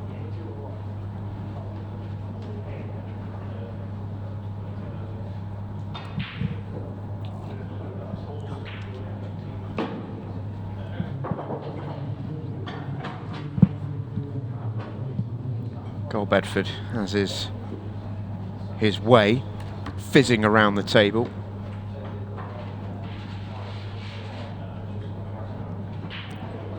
He's that sort of personality he really does when he gets going. He's like a cat on a hot tin roof. Yeah, he's a very busy character around the table, isn't he? Yeah, you could have just ended after the first 4 words of that sentence, but yeah, I agreed. It's always entertaining. It always seems to get involved in stuff. When we saw him playing the shootout of the World Championships a few weeks ago, we were hyping him up and saying there was going to be a bit of chaos, and he didn't really fail to deliver all the frames he was involved in. Yeah, some of the ones he was involved in were absolutely astonishing, actually. He's going with chaos as the official nickname, but he's also been using the mantra of Giant Killer on the Pro Series. And I've got to correct you there, Mark. Legend Killer. Legend Killer. Legend Killer. Giant Killer's not quite enough for him. No. purely because, and the reason why he calls himself the Legend Killer is he's a big fan of the old wrestling, is Cole, and it's models himself on Randy Orton. As you can see, the two of them look just alike. He gets his arm through it. Looked like he hit those pretty well, but nothing has found a pocket. Well, for a man who jawed the cue ball for a straight scratching off, he's given the table a bit of sass there.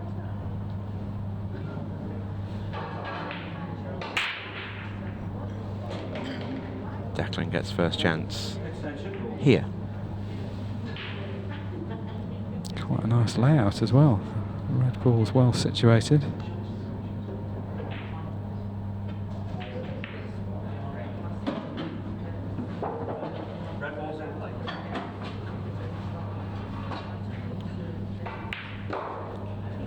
Tell you a couple of live scores at the moment as well. Cohen Bradford 5-4 up on Matt Cook. Craig Waddingham 7-4 up on Sonny Bale. Kyle Cope has flown out the traps 4-0 against Matthew Coates. Scott Pope is on the hill against the birthday boy John Rowe. Vivek Mack 6-5 up on Dave McNamara. Ronan McCarthy 6-2 up on Patrick McLaughlin. Jack Whelan's also made a rapid start, 6-2 in front of Phil Parkin. And a couple of results as well.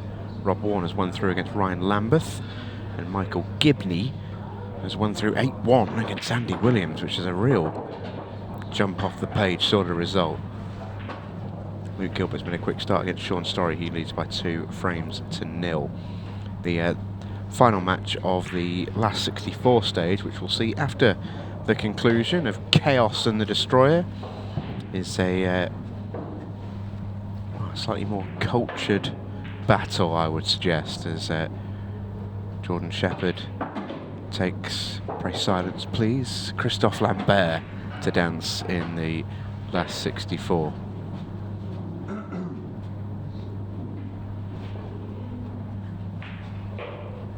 But some really good last 32 matches already shaping up. Just saw a glimpse of Christophe Lambert in the crowd watching this one, waiting for his game. That's good from Declan. Needed to end up high on the red, which he's done. Got a perfect angle just to drift down for the ball to the opposite right corner.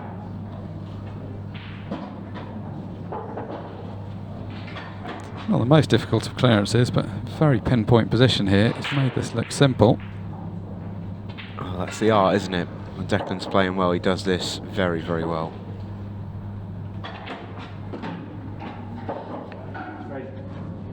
Looks like he's going for a narrow cut break. Yeah, there it is. And he Gives the table a bit of stick for finally rewarding him. Difficult split this though, at first glance at least.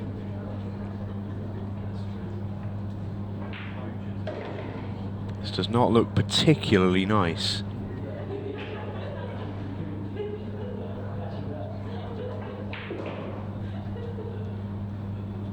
Is he considering a rare safety shot or just going for something attacking? It looks from how he's lining up that he's got a more measured intent. Oh, well, I don't know, maybe not. It's kind of hard to tell. Normally when people put their key on the table, it's a useful guide as to the shot they're playing, but he's lined up a few things that I'd struggle to analyse what he's considering. Well, it looks like he's considering trying to open up this bottom left-hand corner pocket. He's going to play red off the side cushion, off the yellow. This yellow's a long way from the pocket. You need a very specific contact to make this pot. You need quite a good contact even to get into the jaws of the pocket. This could go very wide.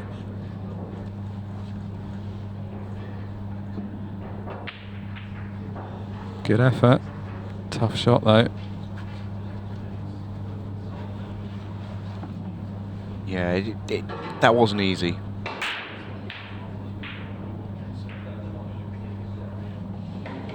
But it's not particularly easy for Declan Brennan either.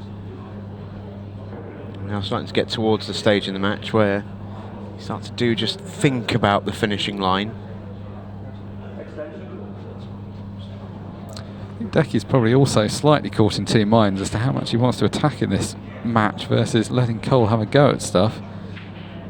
You'll lose a few frames if you keep leaving him sighters, but he's the kind of opponent that might open the table up for you.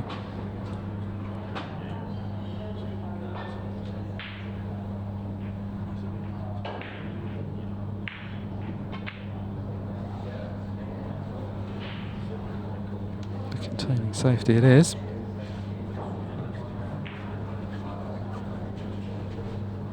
Good thinking that, getting a yellow up the top of the table gives him a route into the yellow and the black tied up.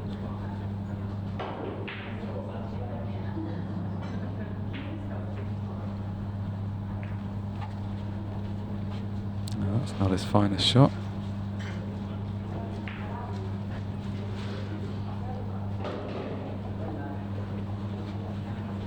Yellow may pop to the right centre.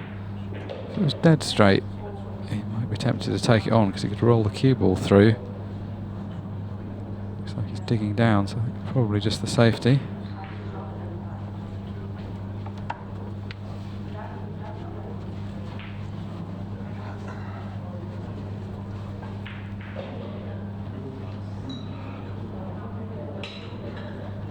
I mentioned towards the start of this match that I won't drag you down with my musings, Mark. I mentioned towards the start of this match that I feared the match clock may come into it, and I think we're sort of slowly veering towards that, aren't we? We're well over halfway now. We're into the final 20 minutes, and if it continues to be this tight and they go sort of tit for tat as they have been, even if it's not exactly towards zero on the clock, I think the 15 seconds zone will play a big part in the outcome of this match. Yeah, there was a point a few minutes ago, it seemed like they were playing at a pace where it wouldn't be a factor, but the game has slowed down because we've had a couple of tactical frames. And I have to say, having watched some quite measured pool for the first part of this tournament, I'm almost enjoying seeing a bit of the 15-second action. Particularly from someone like Cohen Bradford, where anything can happen in 30 seconds, and certainly anything can happen in 15 seconds. It can.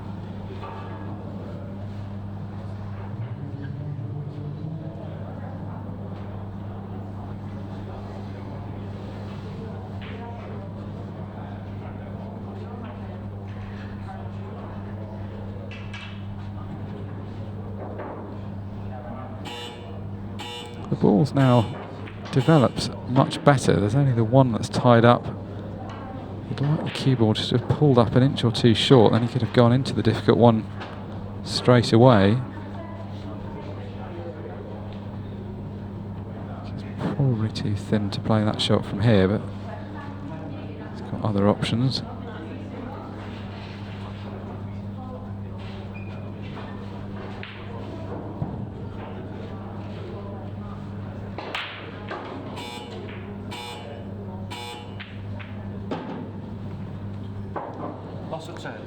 Well, that was a tough loss of turn to play in a way that you left the cue ball safe. He's just trying to sneak the cue ball in behind the yellows, caught the front of it, which has not done him very well. Cole can just about see the potting angle.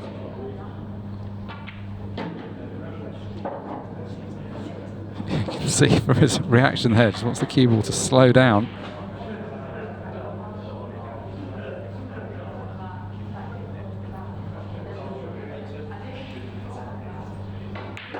No problem with the pot, but the bottom one of the three reds looks very tight to the corner. So looking at cutting this in the middle and going around two cushions.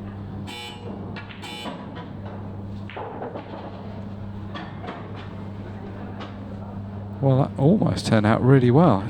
If he just caught that red very slightly thicker, he'd have it at an angle in the middle that he could cannon the other ball out. Assume from the way he's played this, he doesn't think he can squeeze the red past the yellow bottom left. If he could squeeze it round even dead weight, I think he would just want to play that. I don't think there'd be any need to have played the previous cannon. Well, it does look like it pots. You wonder what he was thinking with the previous shot. I suppose he's developed it slightly, or was trying to develop it slightly more. It's a thin cut, this. Dead weight, you'd fancy him making the pot, but he's not going to leave himself very close to the black.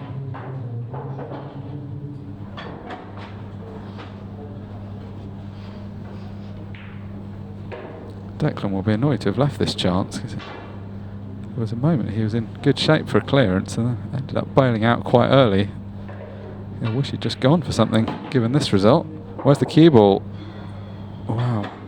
As ever, moments of chaos even after the black's been potted, but cue ball does stay on the table.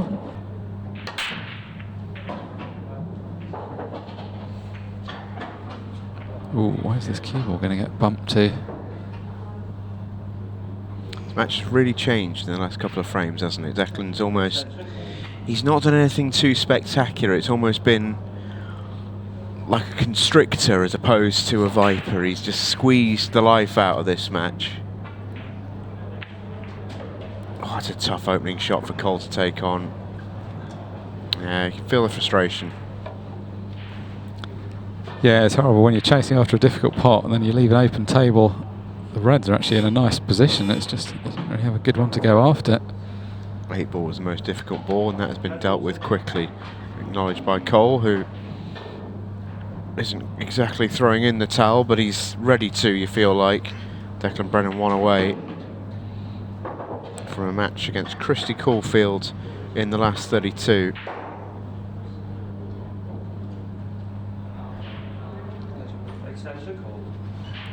As well as Declan's played, that's going to be a tough ask, because Christy seems to be in really good form.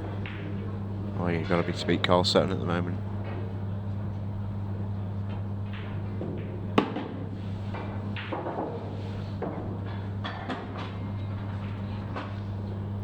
Cole's going to fear that he's played his last shot. Yeah, this is pretty dot to dot now. He's worked these out really nicely. There's just no more shots to play almost. It feels like everything natural. Yeah, the fact he's bumped that 8 ball near the middle means that even the ball that's more difficult to access bottom left, he doesn't have to be on it perfectly. Just any kind of shot is fine. That's a good angle. Anything that doesn't bring that yellow into play is fine here.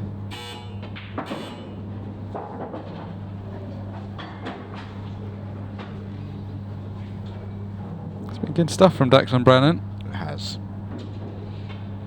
Yeah, sort of tricky beginnings, but he's managed the latter stage of this game brilliantly, and he is in.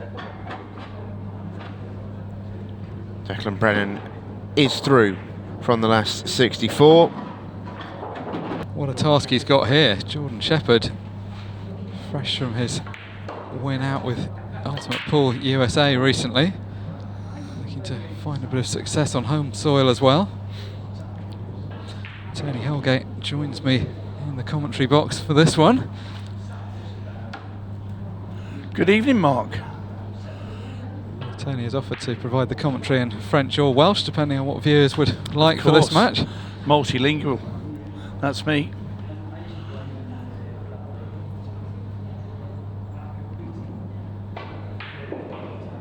Table 1, Christophe Lambert.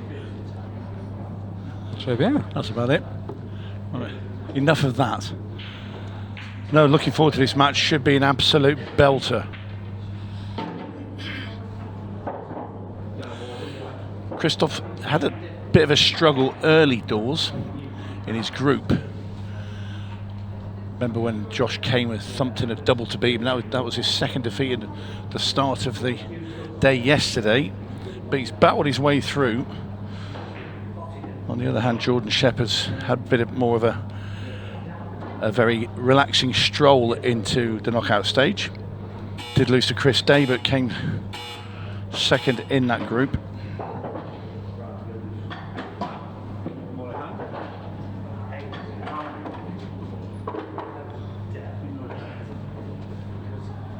It's going to be interesting to see if the players that played so well in the group stages are able to keep that form going. Christophe finished third in the end in that group. Won his remaining 3 matches, so finished 3 from 5, so reasonably comfortable. Josh Kane ended up topping the group, 5 from 5. It was perhaps one of the softer groups. Josh Kane, Ryan Fleming and Christophe Lambert were the 3 professionals. Then there were 3 qualifiers, Matthew Coates, Luke Arnold and Tony Cracknell.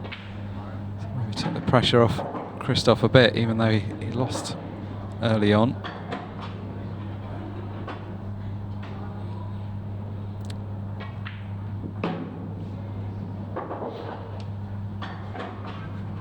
This match is likely to go at a fair pace.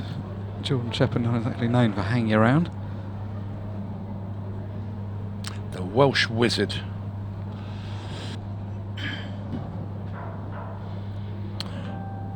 Yes, when Jordan's in full flow.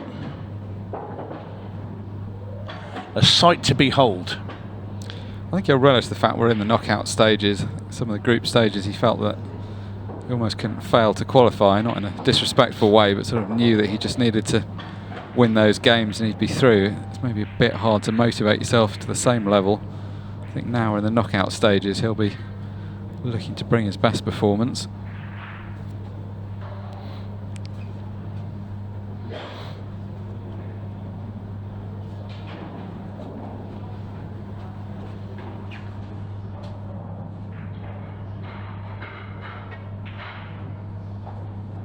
That's a good shot. You can play with that much check side. It really throws the ball. You can end up looking pretty silly.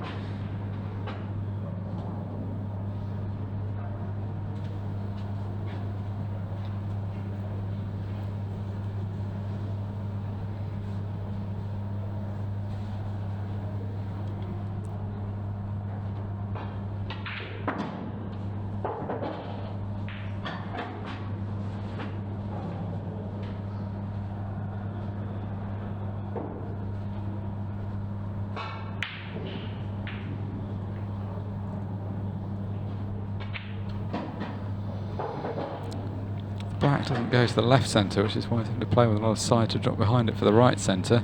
Yeah, trying to kick it through a little bit further, but it's okay. This shouldn't phase Jordan. And it doesn't. Simple start. 1-0.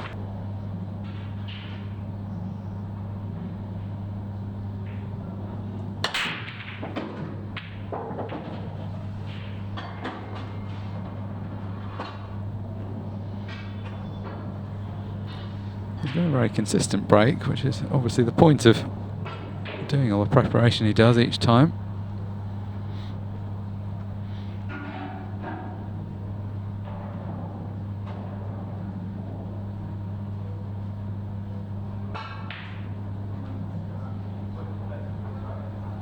Balls are going to split out from each other, but it's not that inviting a position. Yellow's his choice.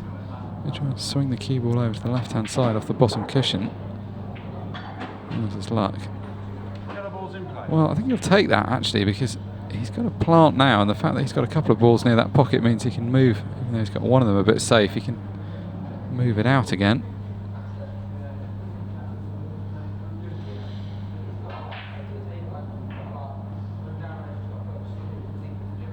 He can't angle. He could put this ball to the right middle and cannon them again, but I don't think he really wants to do that while he's got the plant there. It's sitting okay at the moment. That's come out pretty well. Stopped just short of the corner.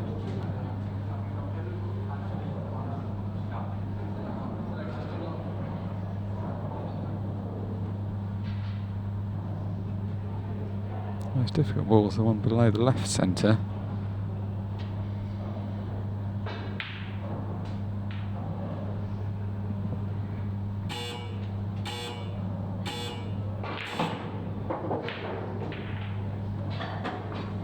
Had a bit more angle, he'd have been tempted to play for the ball to the right of the cue ball now, but just didn't quite have the angle to get down for it. It's okay to leave that ball that he's queuing over now until last as well if he needs to. I'm wondering if he can move that one on the rail here. No. I think he could have done it if he powered that through, but then no real value. Yeah, if there wasn't a ball near it, he would have needed to, but the fact that he can just run it down the rail and will have sort of natural position is kind of good enough.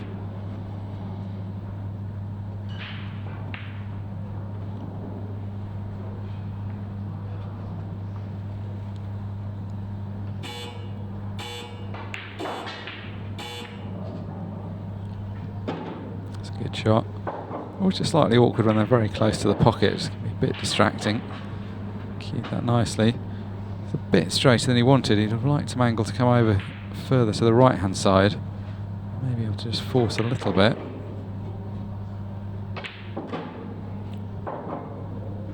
That shows how responsive these cloths are, because that ball was almost dead straight. Yeah, just pinch this one up the rail now. Standing right behind it, he's looking at exactly where he wants to strike this. You see, he's very deliberate the way he just walks into the shot, so he gets himself in his place where he knows he needs to hit, then walks into the shot. Perfect. And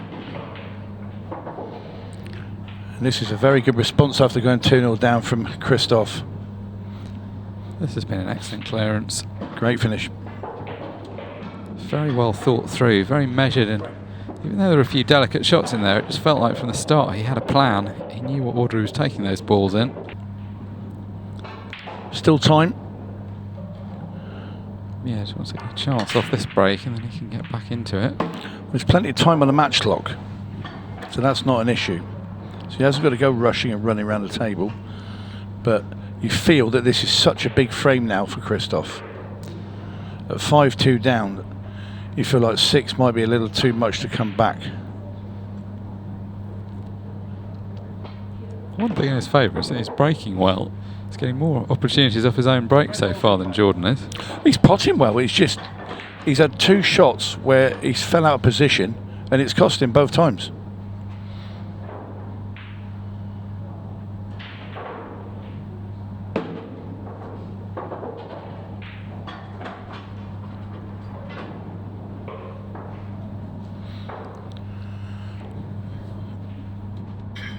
This is the frame he wants. Big difference between 5-3 and 6-2.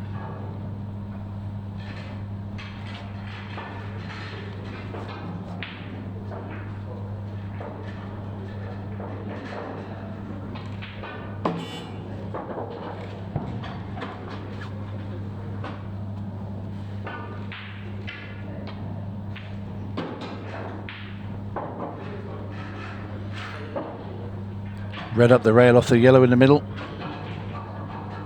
Is that you, or do you play the other one? The one that's out in the open? He's going to play the one that's out in the open. I guess both of the reds pot down to the bottom right, so if he can go through and drop on the one that's down the rail. Tell you what, he's dropping in, then he's going to play the one up the rail up off the yellow. That's to get on the black.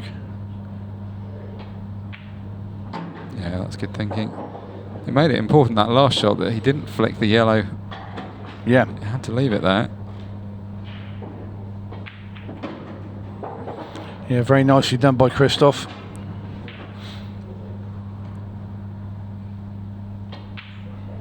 Well, there's one of them back. 5-3. The one thing with the Reds was he was always going to be able to play that loss of turn, which was probably a good thing. There wasn't really a spot that it was great to be talked into a finish.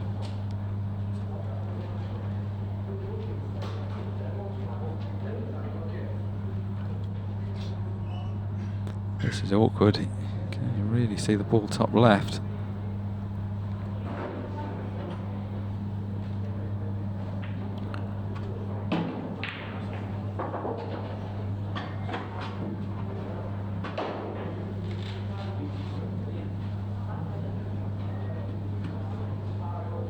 Got to find a way into the cluster of balls at the bottom of the table.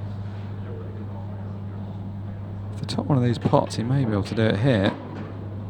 No, it hasn't quite got the angle.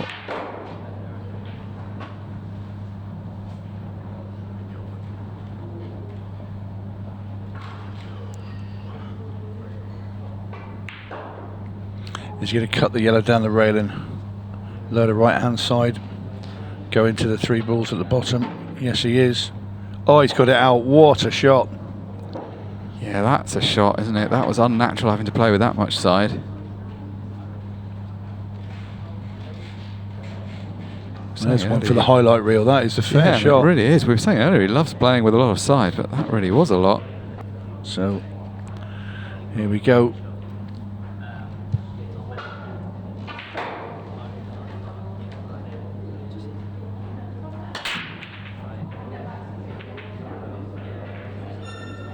Oh, this isn't the moment he needed the break to desert him. He's been so consistent with this break. Seems like even the breaks you thought were going to go dry, just a ball dropped in at the last minute.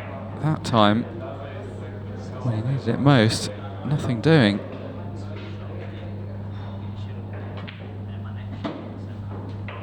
Yellow ball's in play.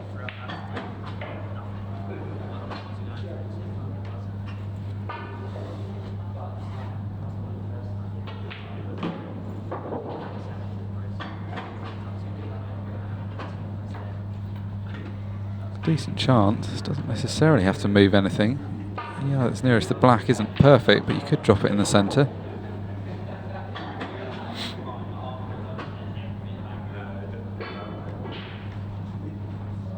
Jordan would really love to get over the finish line here. This is a match where he's always looked the more likely player to win, but just can't seem to get away from Christoph. Uh-oh. Not where we wanted to land it. It was just a bit short on that yellow at the top. This will cut, but it's thin. He's got it. Is he going to come back far enough for the yellow in the middle? He is. And all of a sudden, the chance is here to win the match.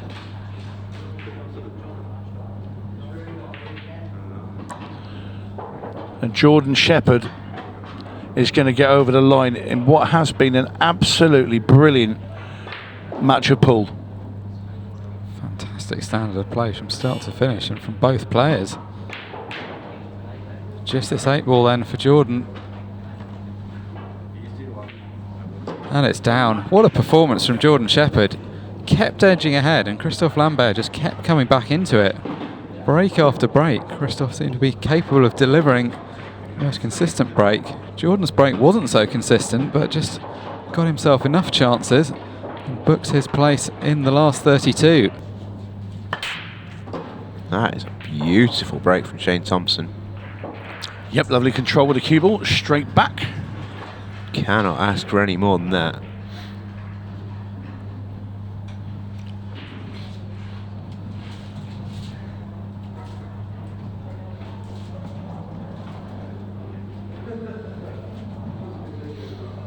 Shane's up against Ireland's Ben Doyle.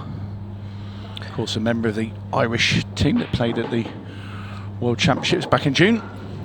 And a very good performer from that Irish team, probably the best player at the time. Yeah, agreed. And I mentioned this when he played in the pairs a few weeks ago, but not just a member of that team by the look of it, but also a member of the Irish 1994 World Cup squad, judging by the shirt that he's wearing as well. Yeah, indeed. Well, I can tell you, Josh Kane has just strode past our studio, which must be some good news for him. And well, yeah, he must be in a hurry this evening. 8-1 win for Josh against Elliot Coombe. Good win. And done with time to spare. I'm sure that'll be an early night for Josh ahead of Championship Sunday tomorrow.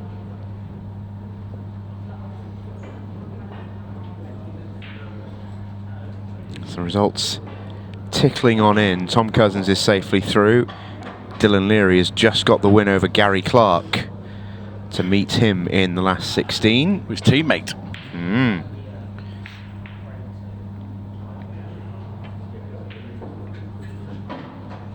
Declan Brennan is 6-4 up on Christy Caulfield right now. Scott Gillespie 5-3 in front of Dom Cooney. Connor Jones, by the way, 8-3 winner over John McAllister.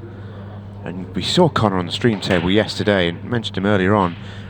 Safe to say, did not look anywhere near his best. Just goes to show, though, how quickly the game can turn. He's pulled out 2 magnificent performances to beat 2 players who are smack bang in form in Conor Tracy, who topped the group of death, and John McAllister, who has been flying at this event. Super performance that from Big Bones. And Shane Thompson has safely navigated this finish. Very, very smooth from Shane, this. Excellent. Very good. Oh, that break is mad. It's a beast. It's a beast of a break. It's a smaller sample size because we don't see Ben as much as some of the others, the likes of your Tom Cousinses, your Jack Whelans, your sort of John Rose, the notorious big breakers. Well, I tell you what, this kid can go with any of them. His break is absolutely enormous.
Light work of this frame. Handy when you got a break like that, though. Oh, isn't it just?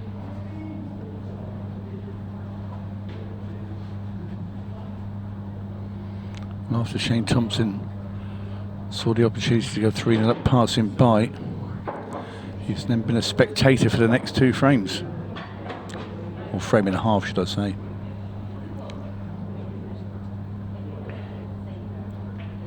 When you've got a break that good, this right here almost feels like a free frame for Ben Dorr. It's like having it's like having one of the big servers in tennis. They just get 3 points. Yeah. Boom down an ace, and it's just easy for them. Extension call. That clock is ticking down nicely, and Shane Thompson will be quite happy with that 5-2 in front.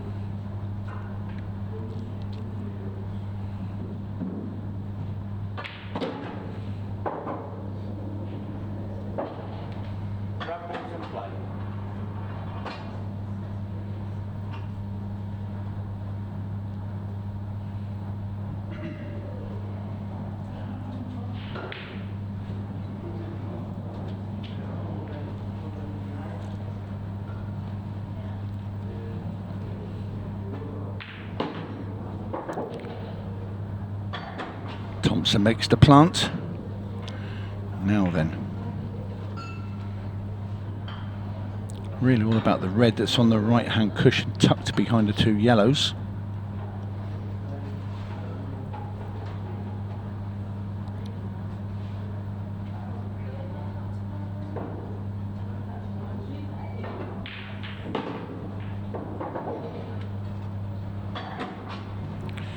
I wonder if Shane's thinking about playing a long red down into the bottom right-hand corner. If he knocks that in and just gets on the ball in the middle, the frame's dead. And he knows it. It's a tougher pot, but then you haven't got to worry about trying to get on the red, you're on it.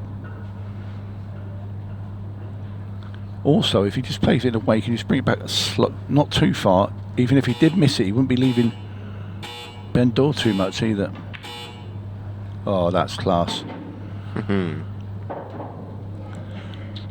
Things are looking ominous now for Shane Thompson. This is a real chance to go 6-2. And Ben Doyle's title dreams fading faster than a pair of blue jeans in a bucket of bleach.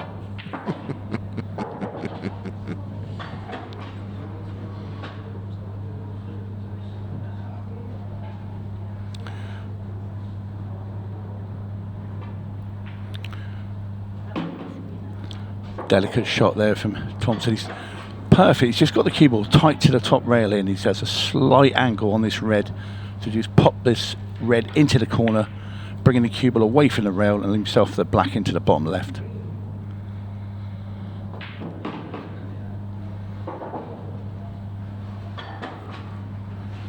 Looking good, Shane Thompson now. Starting to looking at the Shane of old. Yeah, it's been a really good performance this from Shane. Been very impressed. Well, he's had 2 in a row, Ben Doyle. 4 minutes 17. Needs this to be dry to have any hope at all.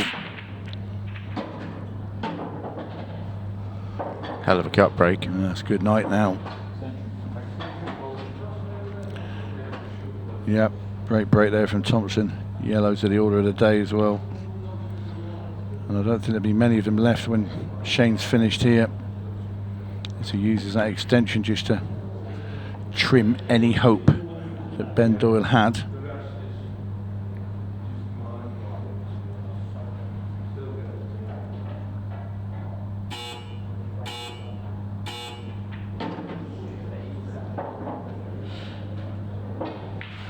Yellow balls in play.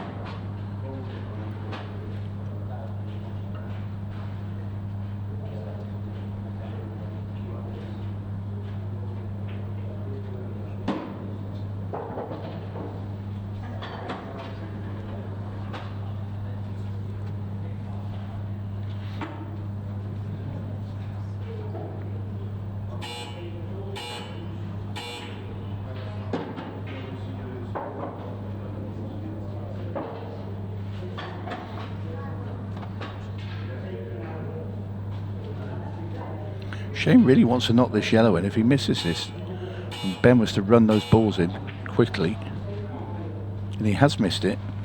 Ben, can get you scared. I mean, it's going to be tough, but This isn't over. no.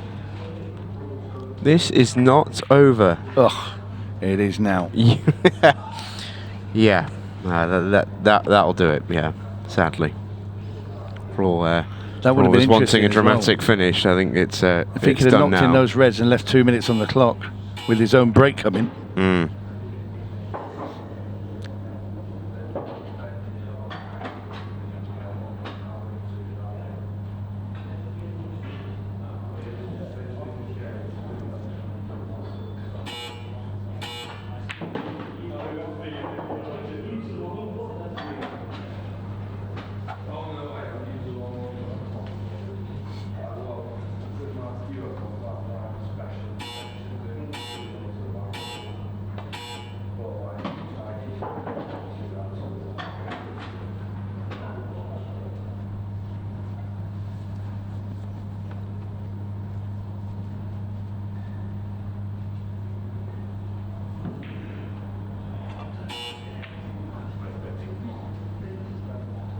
Now then.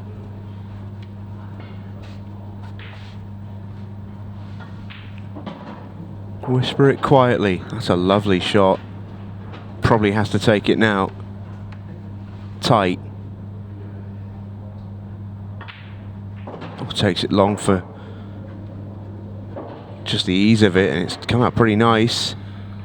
He's not got loads of time. No.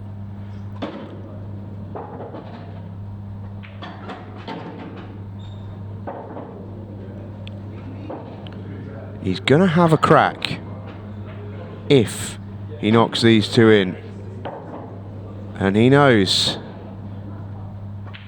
he's gonna have a crack. Well, 46 seconds. for a buzzer beater, can he do it? Oh, it's an enormous break. Needs a ball to start with. He's gonna get one. He couldn't, could he?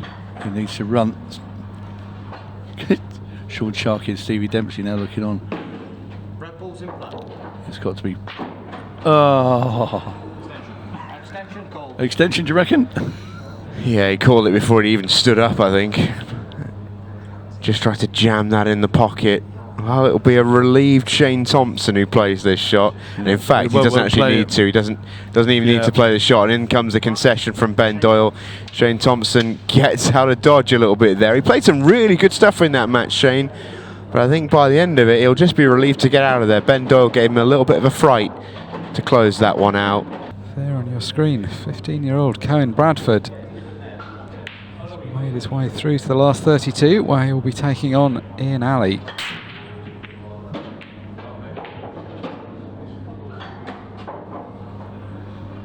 Decent break to start with, although cue ball almost finding the middle pocket.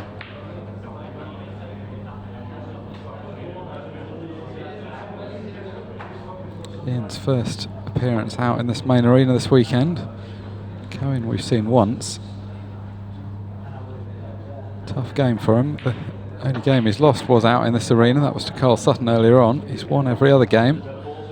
4 from 5 in the group stages, and won a last 64 match against Matt Cook a couple of hours back.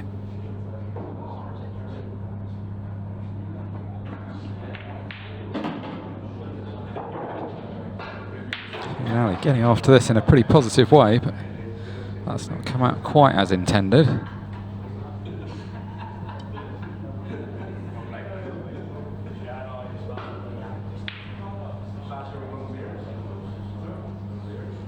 Needs a big shot here. Well, went for the positive option, wasn't to be, so chance for Cohen.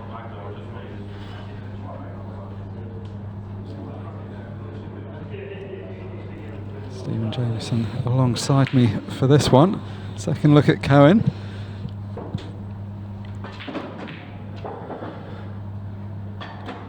Didn't have too much luck last time we saw him. He got on the wrong end of a Carl Sutton scoreline, but we spent a lot of that match saying what a promising prospect he is.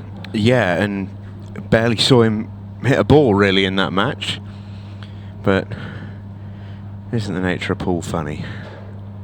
Carl's next match got beat by Christy Caulfield.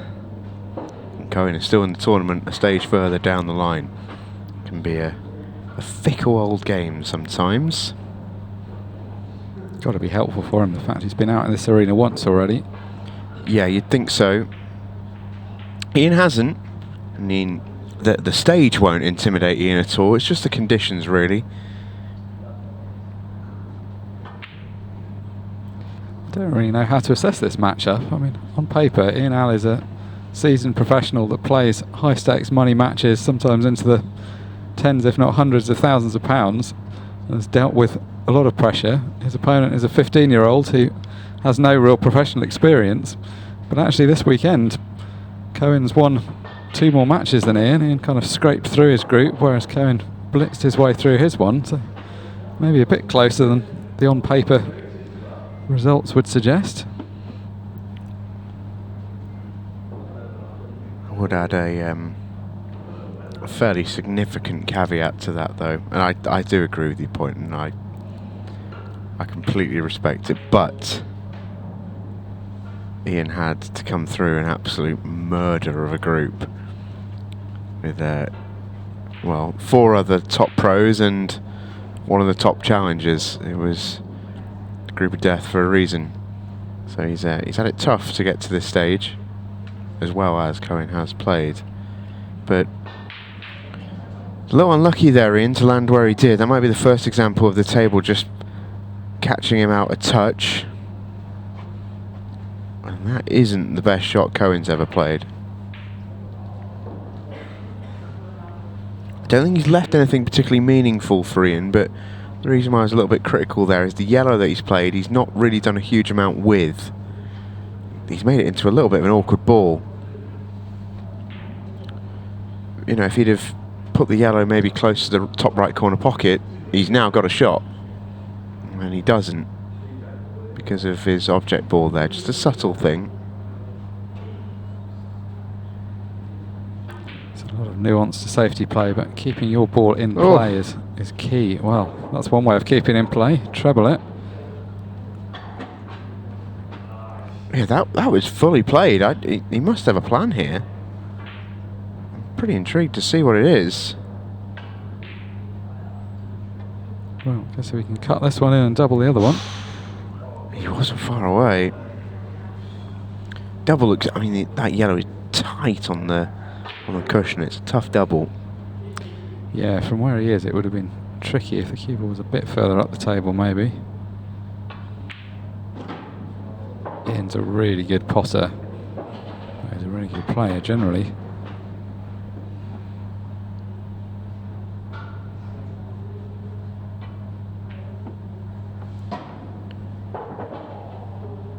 Didn't completely kill the pace there. It was always going to be a bit thin on this red, but it's kind of okay because the white's going to be zipping across the table, but it's still going to finish high on the black. Yeah, it's a lovely little finish that from Ian. Nice little clearance. There's a stretch though. All good. 1-0.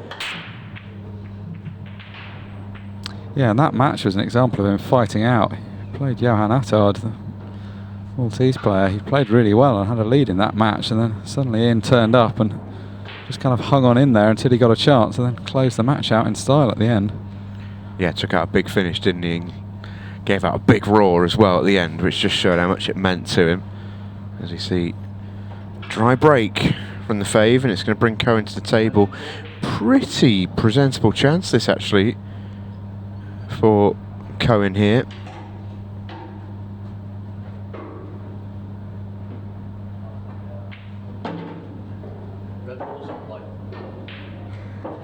I do feel it would help him settle down into the match if he could just take one of these early chances. And ideally in one visit, really settles you down when you get an 8-ball clearance. Suspect he might well have just played a slightly careless shot there. He's wrong side of this red. Didn't need to be, so had to force it off the yellow. It's turned out okay, that could have gone wrong. Yeah, he'll take the result. Yeah, the first red he couldn't really miss, and that he came round to line up the angle and just, I think, took his shot a little bit for granted on that occasion. I was going to say, the key thing there is that you pot that clean. Like, he didn't want to clip that ball. Yeah, he knew straight away. There were no good outcomes to clipping that. It was never going to go anywhere other than safe. Frozen to the cushion as well. He's got a ball at that end of the table at least, so he's got a route into it. It's going to be last though.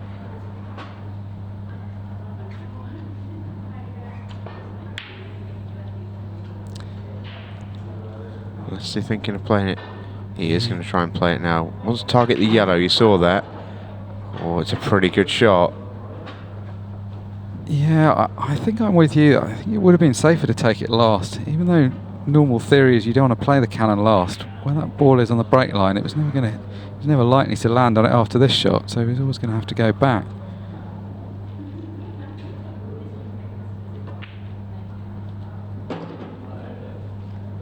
Played it well though, just got to come out with one more good shot. Just coming around to see how far across the table to the right. I think he's just got a slight angle tending to the right. Just how far can he drift the cue ball and still be on the black? Yeah, he's off straight the wrong way. was able to. Not that you'd have known. No, he was able to just borrow a bit of the pocket to make it straight enough. That's a good shot.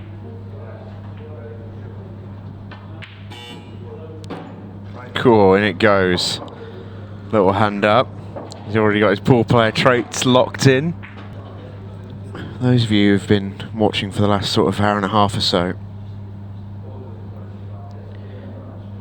I can tell you that Jordan Shepherd, who was 4-0 and 7-5 down on Craig Waddingham, has won that 8-7. Oh, he's a special cat, is the Welsh Wizard. That is an unbelievable result. Yeah, he's had 2 tonight, hasn't he? Oh, that's some result, that. Had to fight very hard against Christophe Lambert, and then what a draw he was rewarded with, having come through that match. And had to go straight on against Craig Waddingham. Found himself 4-0 down. 4-0 and 7-5 down. To pull that out is pretty special against a player as good as Wad. Yeah, he's another guy that looks like he just doesn't feel the pressure, does he? Something really special about Jordan when he's playing at his best.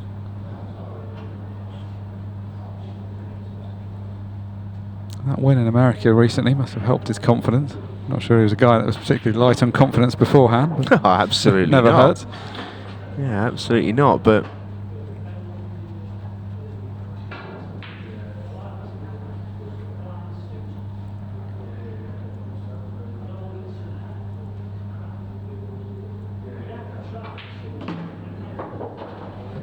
This is exactly what we were saying about Ian Ali being happy to leave shots at distance. Could probably have played slightly tighter position there, but not taking any chances, just happy to leave the long shot.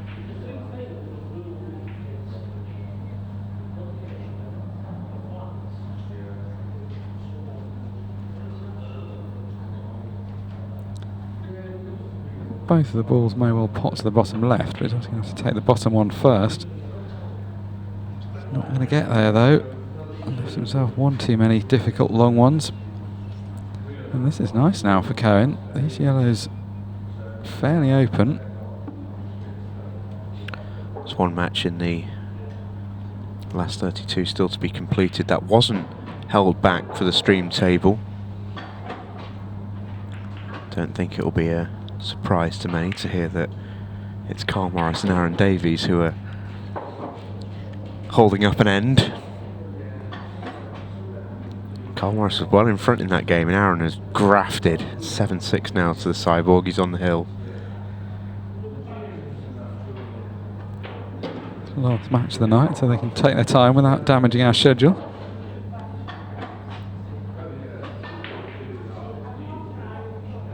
Knowing Carl, he'd take playing until midnight if it meant he won that 8-7. 100%.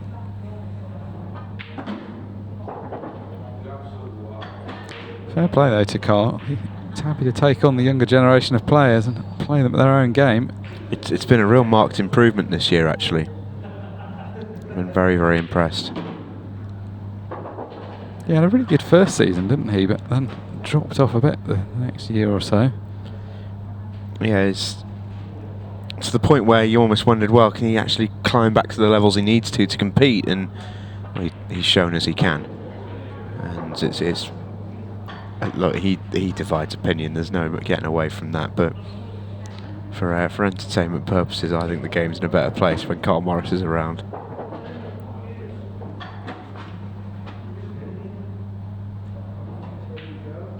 Another lovely run out from Cohen Bradford, 3-all, and he'll be wanting to break the back of the match. I feel it's important for Cohen to keep Ian off the hill here, and he's going to get a chance to do so. It's a good chance as well, it's a really good chance. Anytime your opponent's a couple back from victory, you just feel a bit more comfortable. When they get onto the hill, you're just under the pressure of knowing that any shot you miss could be your last one.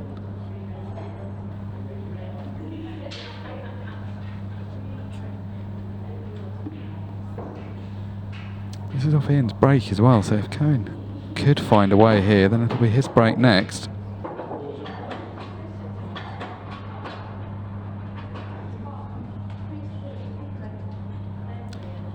It's not turned out great. He was just hoping to flick off those two reds and just split them apart. Just got slightly too thin a contact, which is why he's skirted past them. So he's now going to have to play around 2, possibly 3 cushions to get back into the scoring area.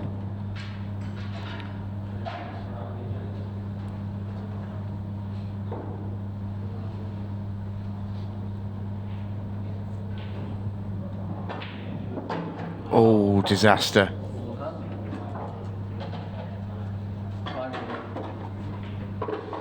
Yeah, it wasn't an easy shot, but this is a bit ragged. He's just kind of slightly miscued it. And he can go straight after his really bad ball. You fully expect him to get out from here now and take his place on the hill. Got an update from our roving reporter, Tony Holgate, who was watching the end of the Carl Morris-Aaron Davies match. He just mentioned to me the finish that Carl took to go 7-all was after Aaron missed a chance to win the match 8-6, and Carl took out, let's call it a Carl Morris finish. And then Aaron Davies has pulled out a monster in the decider, apparently. Well, considering he had cue ball in hand 2 shots ago, Ian Alley's played a poor shot there. He's having to reroute. Extension call. Yeah, much as he's a good potter, 2 shots away from ball in hand, to be having to take on a ball like this is not ideal at all.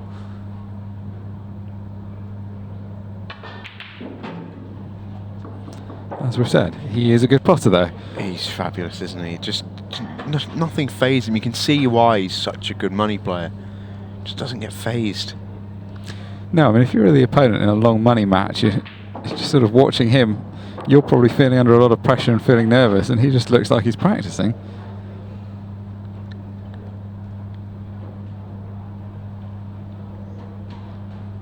Doesn't matter what it is, whether it's playing pool or something else, but the ability to perform under pressure is an important one in life, and it's not an easy thing to teach people. I don't think it can be taught. I really don't. I think it's something you can only improve with experience. But yeah, some innate qualities that certain people have more than others. Playing good shot, bad shot here. Just keeps slipping out of position, then plays another good recovery to get back in. This time though, makes no mistake.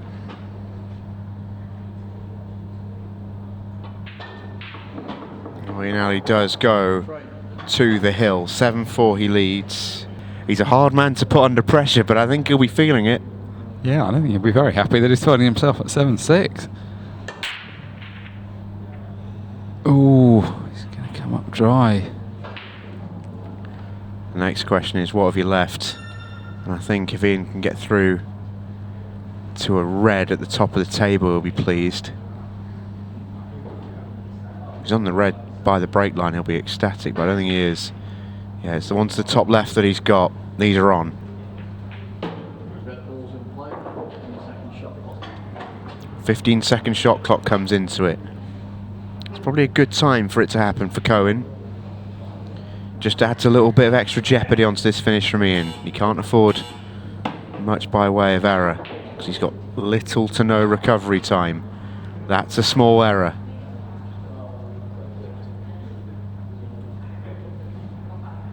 Could turn out to be a big one. You wouldn't know.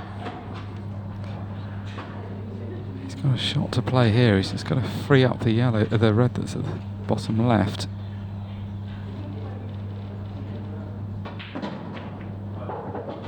Oh, okay. Oh, that could have come out a lot nicer. Is he on anything?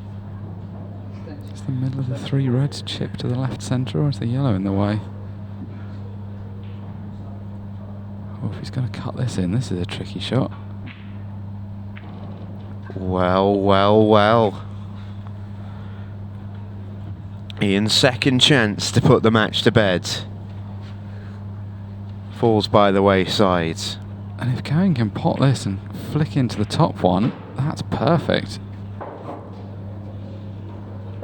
He's not played very much in a 15-second shot clock, Cohen Bradford.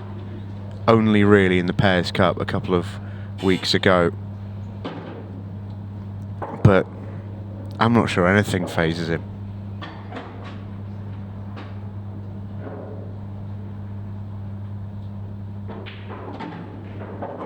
I don't think Ian's going to be so relaxed sat in his chair now. Well, as I say, if, and it is an if, I promise you it's an if. He's making it look so easy, but it's still an if. Yeah, if Cohen can take this 7-7, it is not a nice feeling with Ian Alley when he breaks off at that stage. But look how well he's seeing the patterns out there under the under this situation. I feel like I'm more stressed than he is. The ball before last was missable as well, queuing over. Oh, look at this. He's special. Oh, that's beautiful. 7 each. He was 7-4 down. He has made it hill. But he'll be under it here.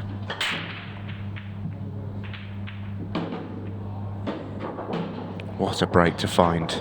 What a break to find. Look at where these balls have finished up. Yeah, these reds are sitting ducks. Well, these yellows as well. Extension call. Yeah, you could take either. You'd be blown away if Ian didn't get out from here. The two chances he's had previously, they've not been easy. Yeah, I mean, that break, either colour was just perfect. You couldn't wish for a better split in the decider. No, I mean, If you're the man breaking as a neutral, it's the worst possible thing, because you always sort of want to see, both players get a bit of a go. But as a player breaking, you just can't wish for a better split, really. What a touch! He didn't need it there, but that flick has just given him a really nice angle. He's just got to play one shot here. He's got quite a lot of space. He doesn't need to get too greedy and get too close to the yellow at the top of the table. That's a nice shot, played with the side to go around the back of the black. Oh, this has been classy stuff from both players. Been a brilliant match. It really has been a brilliant match. Both players have given it plenty. But that 8 ball was never ever getting missed, and Ian Alley gives a lot of respect to his opponent there. Young Cohen Bradford is an absolute star, but so too is Ian Alley. Brilliant performance from the fave, and the Londoner has made it through to the last 16.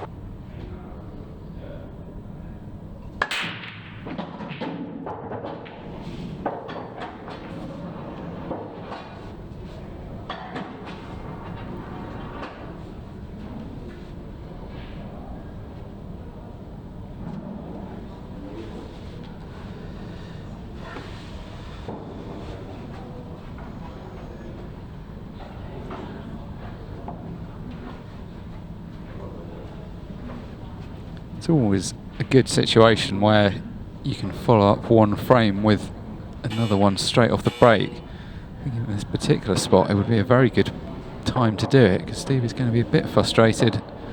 The time investment in that last frame for no result. He can just get a second one on the board quickly. And he's in good shape too. This is a significantly more open position than the last frame.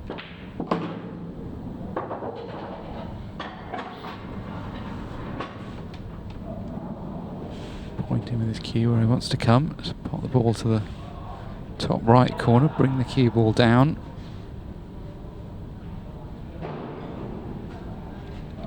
It's one of those, you've got to pump this a little bit off that rail, because it's not got that much an angle. He's left it a bit short.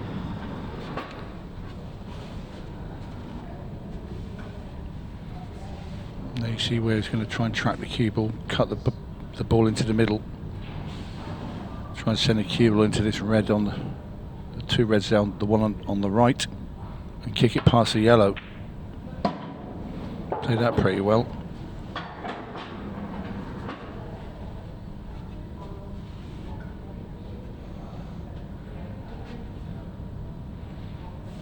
Can he screw straight back, or does he need to play this with a bit of screw inside and try and spin the cue ball over a little bit? He's just putting a bit on. You can just see he's cueing down slightly on the right hand side of the cue ball. You call reverse side when you play with right hand side, turns into the opposite spin when it comes off the cushion, so spin down the table towards the other reds. Well, has he got too much on? He did put an awful lot on that one. Not sure he wanted to come that far. Yeah, I'm not sure. I thought he was trying to end up on the other side of the table. I didn't think he would have ended up there at all. I mean, I thought just past the pink spot would have been okay. This may actually just be okay, luckily for him, because he can roll the red into the centre. And this is a tricky. Still. Yeah, this is a tricky ball into this centre. It's not dead straight. It's got a slight angle. Obviously, this is going to be played at dead weight. But when you're cushed up, they're a nasty little shot. Yeah, being dead straight actually would have made that easier, but he's played that really well. He did. He made that look really easy, and it wasn't as easy as that looked. No, and he's played it confidently, which means the whites run forward a bit further, so it's made the black easier. Good finish, that. It's hard to know what the right thing to do is at times. I think these guys had to wait a bit longer than expected. That previous match ran a bit longer than might have been predicted. That's better from Stevie. Find the ball this time. And surely now we're going to see a bit of action from the hammer. Detected an air of frustration in that break. The hammer gave it a little bit extra.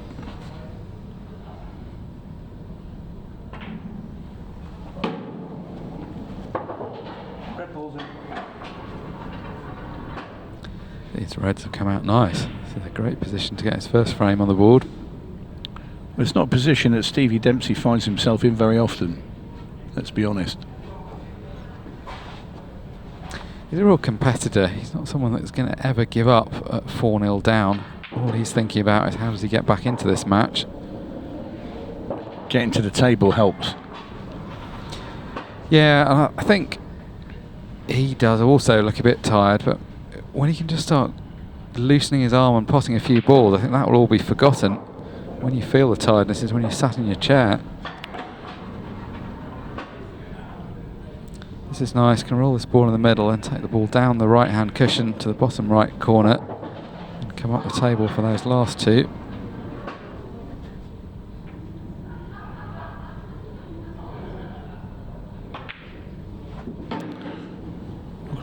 Running out here will be a nice pick-me-up for Stevie Dempsey. Yeah, I think this is exactly what he needed. Hasn't really had much of a chance after that first frame.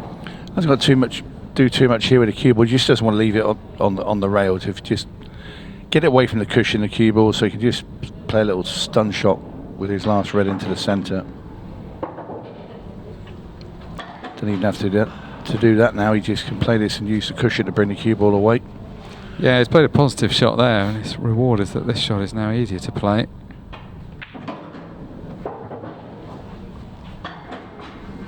And a much needed frame here for Stevie Dempsey. Yeah, much needed frame and a good quality clearance. Punctuated with that 8 ball.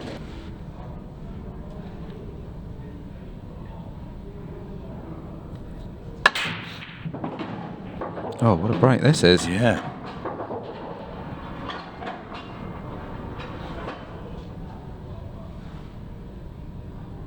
Two reds straight in that top corner.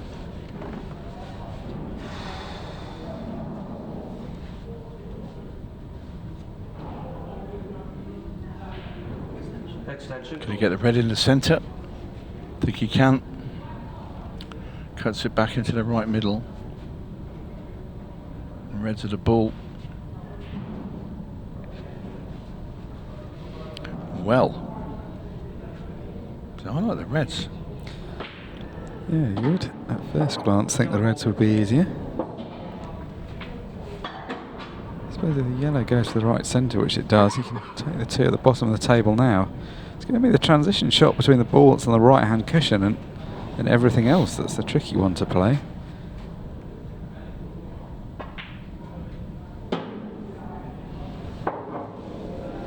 Well, maybe he's finished straight enough that he can just screw up the right-hand side through that gap, but then he's got the problem of the yellow in the middle of the table is going to have to come back for. Well, I don't think he's got any choice now. I mean, I think he's going to have to screw back through that little gap. Missed the pot. Well. And the first real potting error from Luke Gilbert whilst on a clearance. Although, you'd maybe query whether it's actually turned into that bad a thing for him, because I think he was going to enough for him to chase that finish a bit. It was going to take some work to get back down the table. Extension called.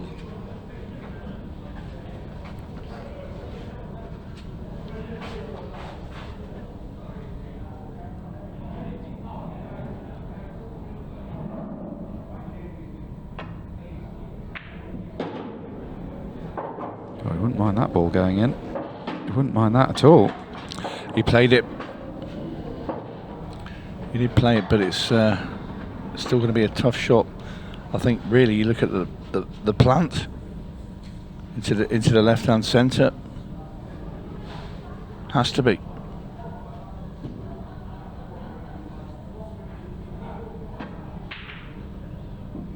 And he's got it. Oh, this is good stuff from Stevie Dempsey.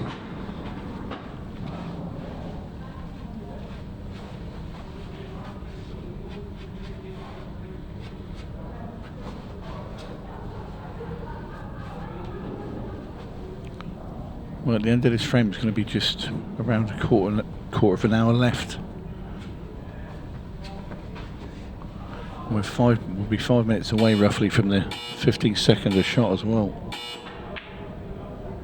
Just thought he jawed that one then, I must admit. Well, he did jaw that one really, but it has dropped.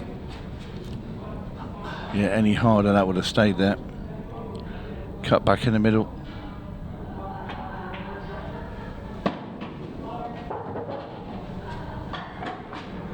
Well, this has been quite some clearance.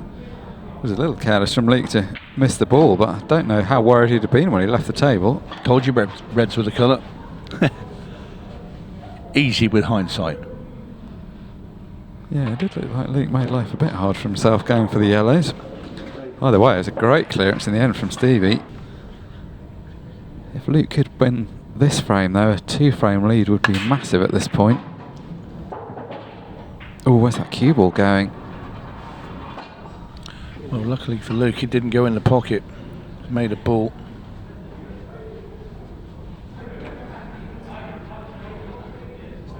Extension called. I think you get to that red on the right-hand side. Get past the corner jaw.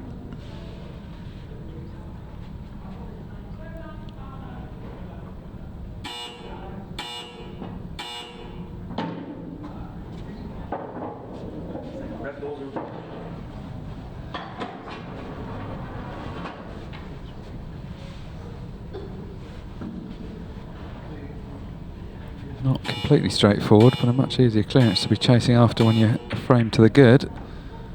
Oh, and that ball does just drop. Still not in good position though. No. Does he bail out here and just play a safety in behind the red? I think he does. That's a kind of shot that when the match clocks tick away like this, you're delighted to be able to play, because you know your opponent's going to have to try and go for something. Extension called. Yeah, Luke Gilbert knows if he can get this frame, he's pretty much there, because if he gets a frame, by the time the frame's been won, there shouldn't be very much time left, but then you never know, do you? That's a great cut. Trouble is, it's going to require another top-notch shot. Might have to go for the long straight one. I think it goes in the middle, but oof. Had to be very quick with it because you heard the beeps. Sort of end up throwing your arm at them sort of shots, don't you? So this is a good chance now for Luke Gilbert. The way the clock is running down, this is probably going to be the decisive frame. Doesn't need to be thinking about clock management, he just needs to clear these 4 reds and the black up, and that should be good enough. This has been a hard-fought match, hasn't it?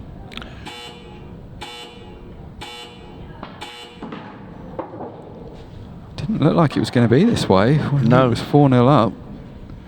No, he sailed off into the sunset, but Stevie eventually caught him up.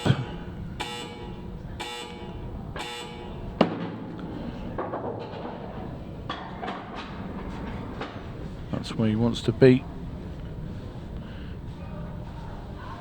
And it'll kill the match now if he can get these 2 reds and a black, because it's only going to be less than a minute. Dempsey will need 2 frames. Yeah, there won't be time for the 2 frames. We're not playing with golden breaks, so there's no shortcut to the frame. Just these 2 balls. This wins the match. Luke Gilbert steadies himself for his last red. Heart of the pocket, and this simple 8 ball to follow. Stevie's going to shake hands, and in fact he offers an early handshake. What a performance that was in the end for Luke Gilbert. Very attritional stuff. Raced into a 4-0 lead, looked like he could run out the match in style, but Stevie Dempsey kept him very honest indeed there. And at 5-all, things were looking pretty desperate.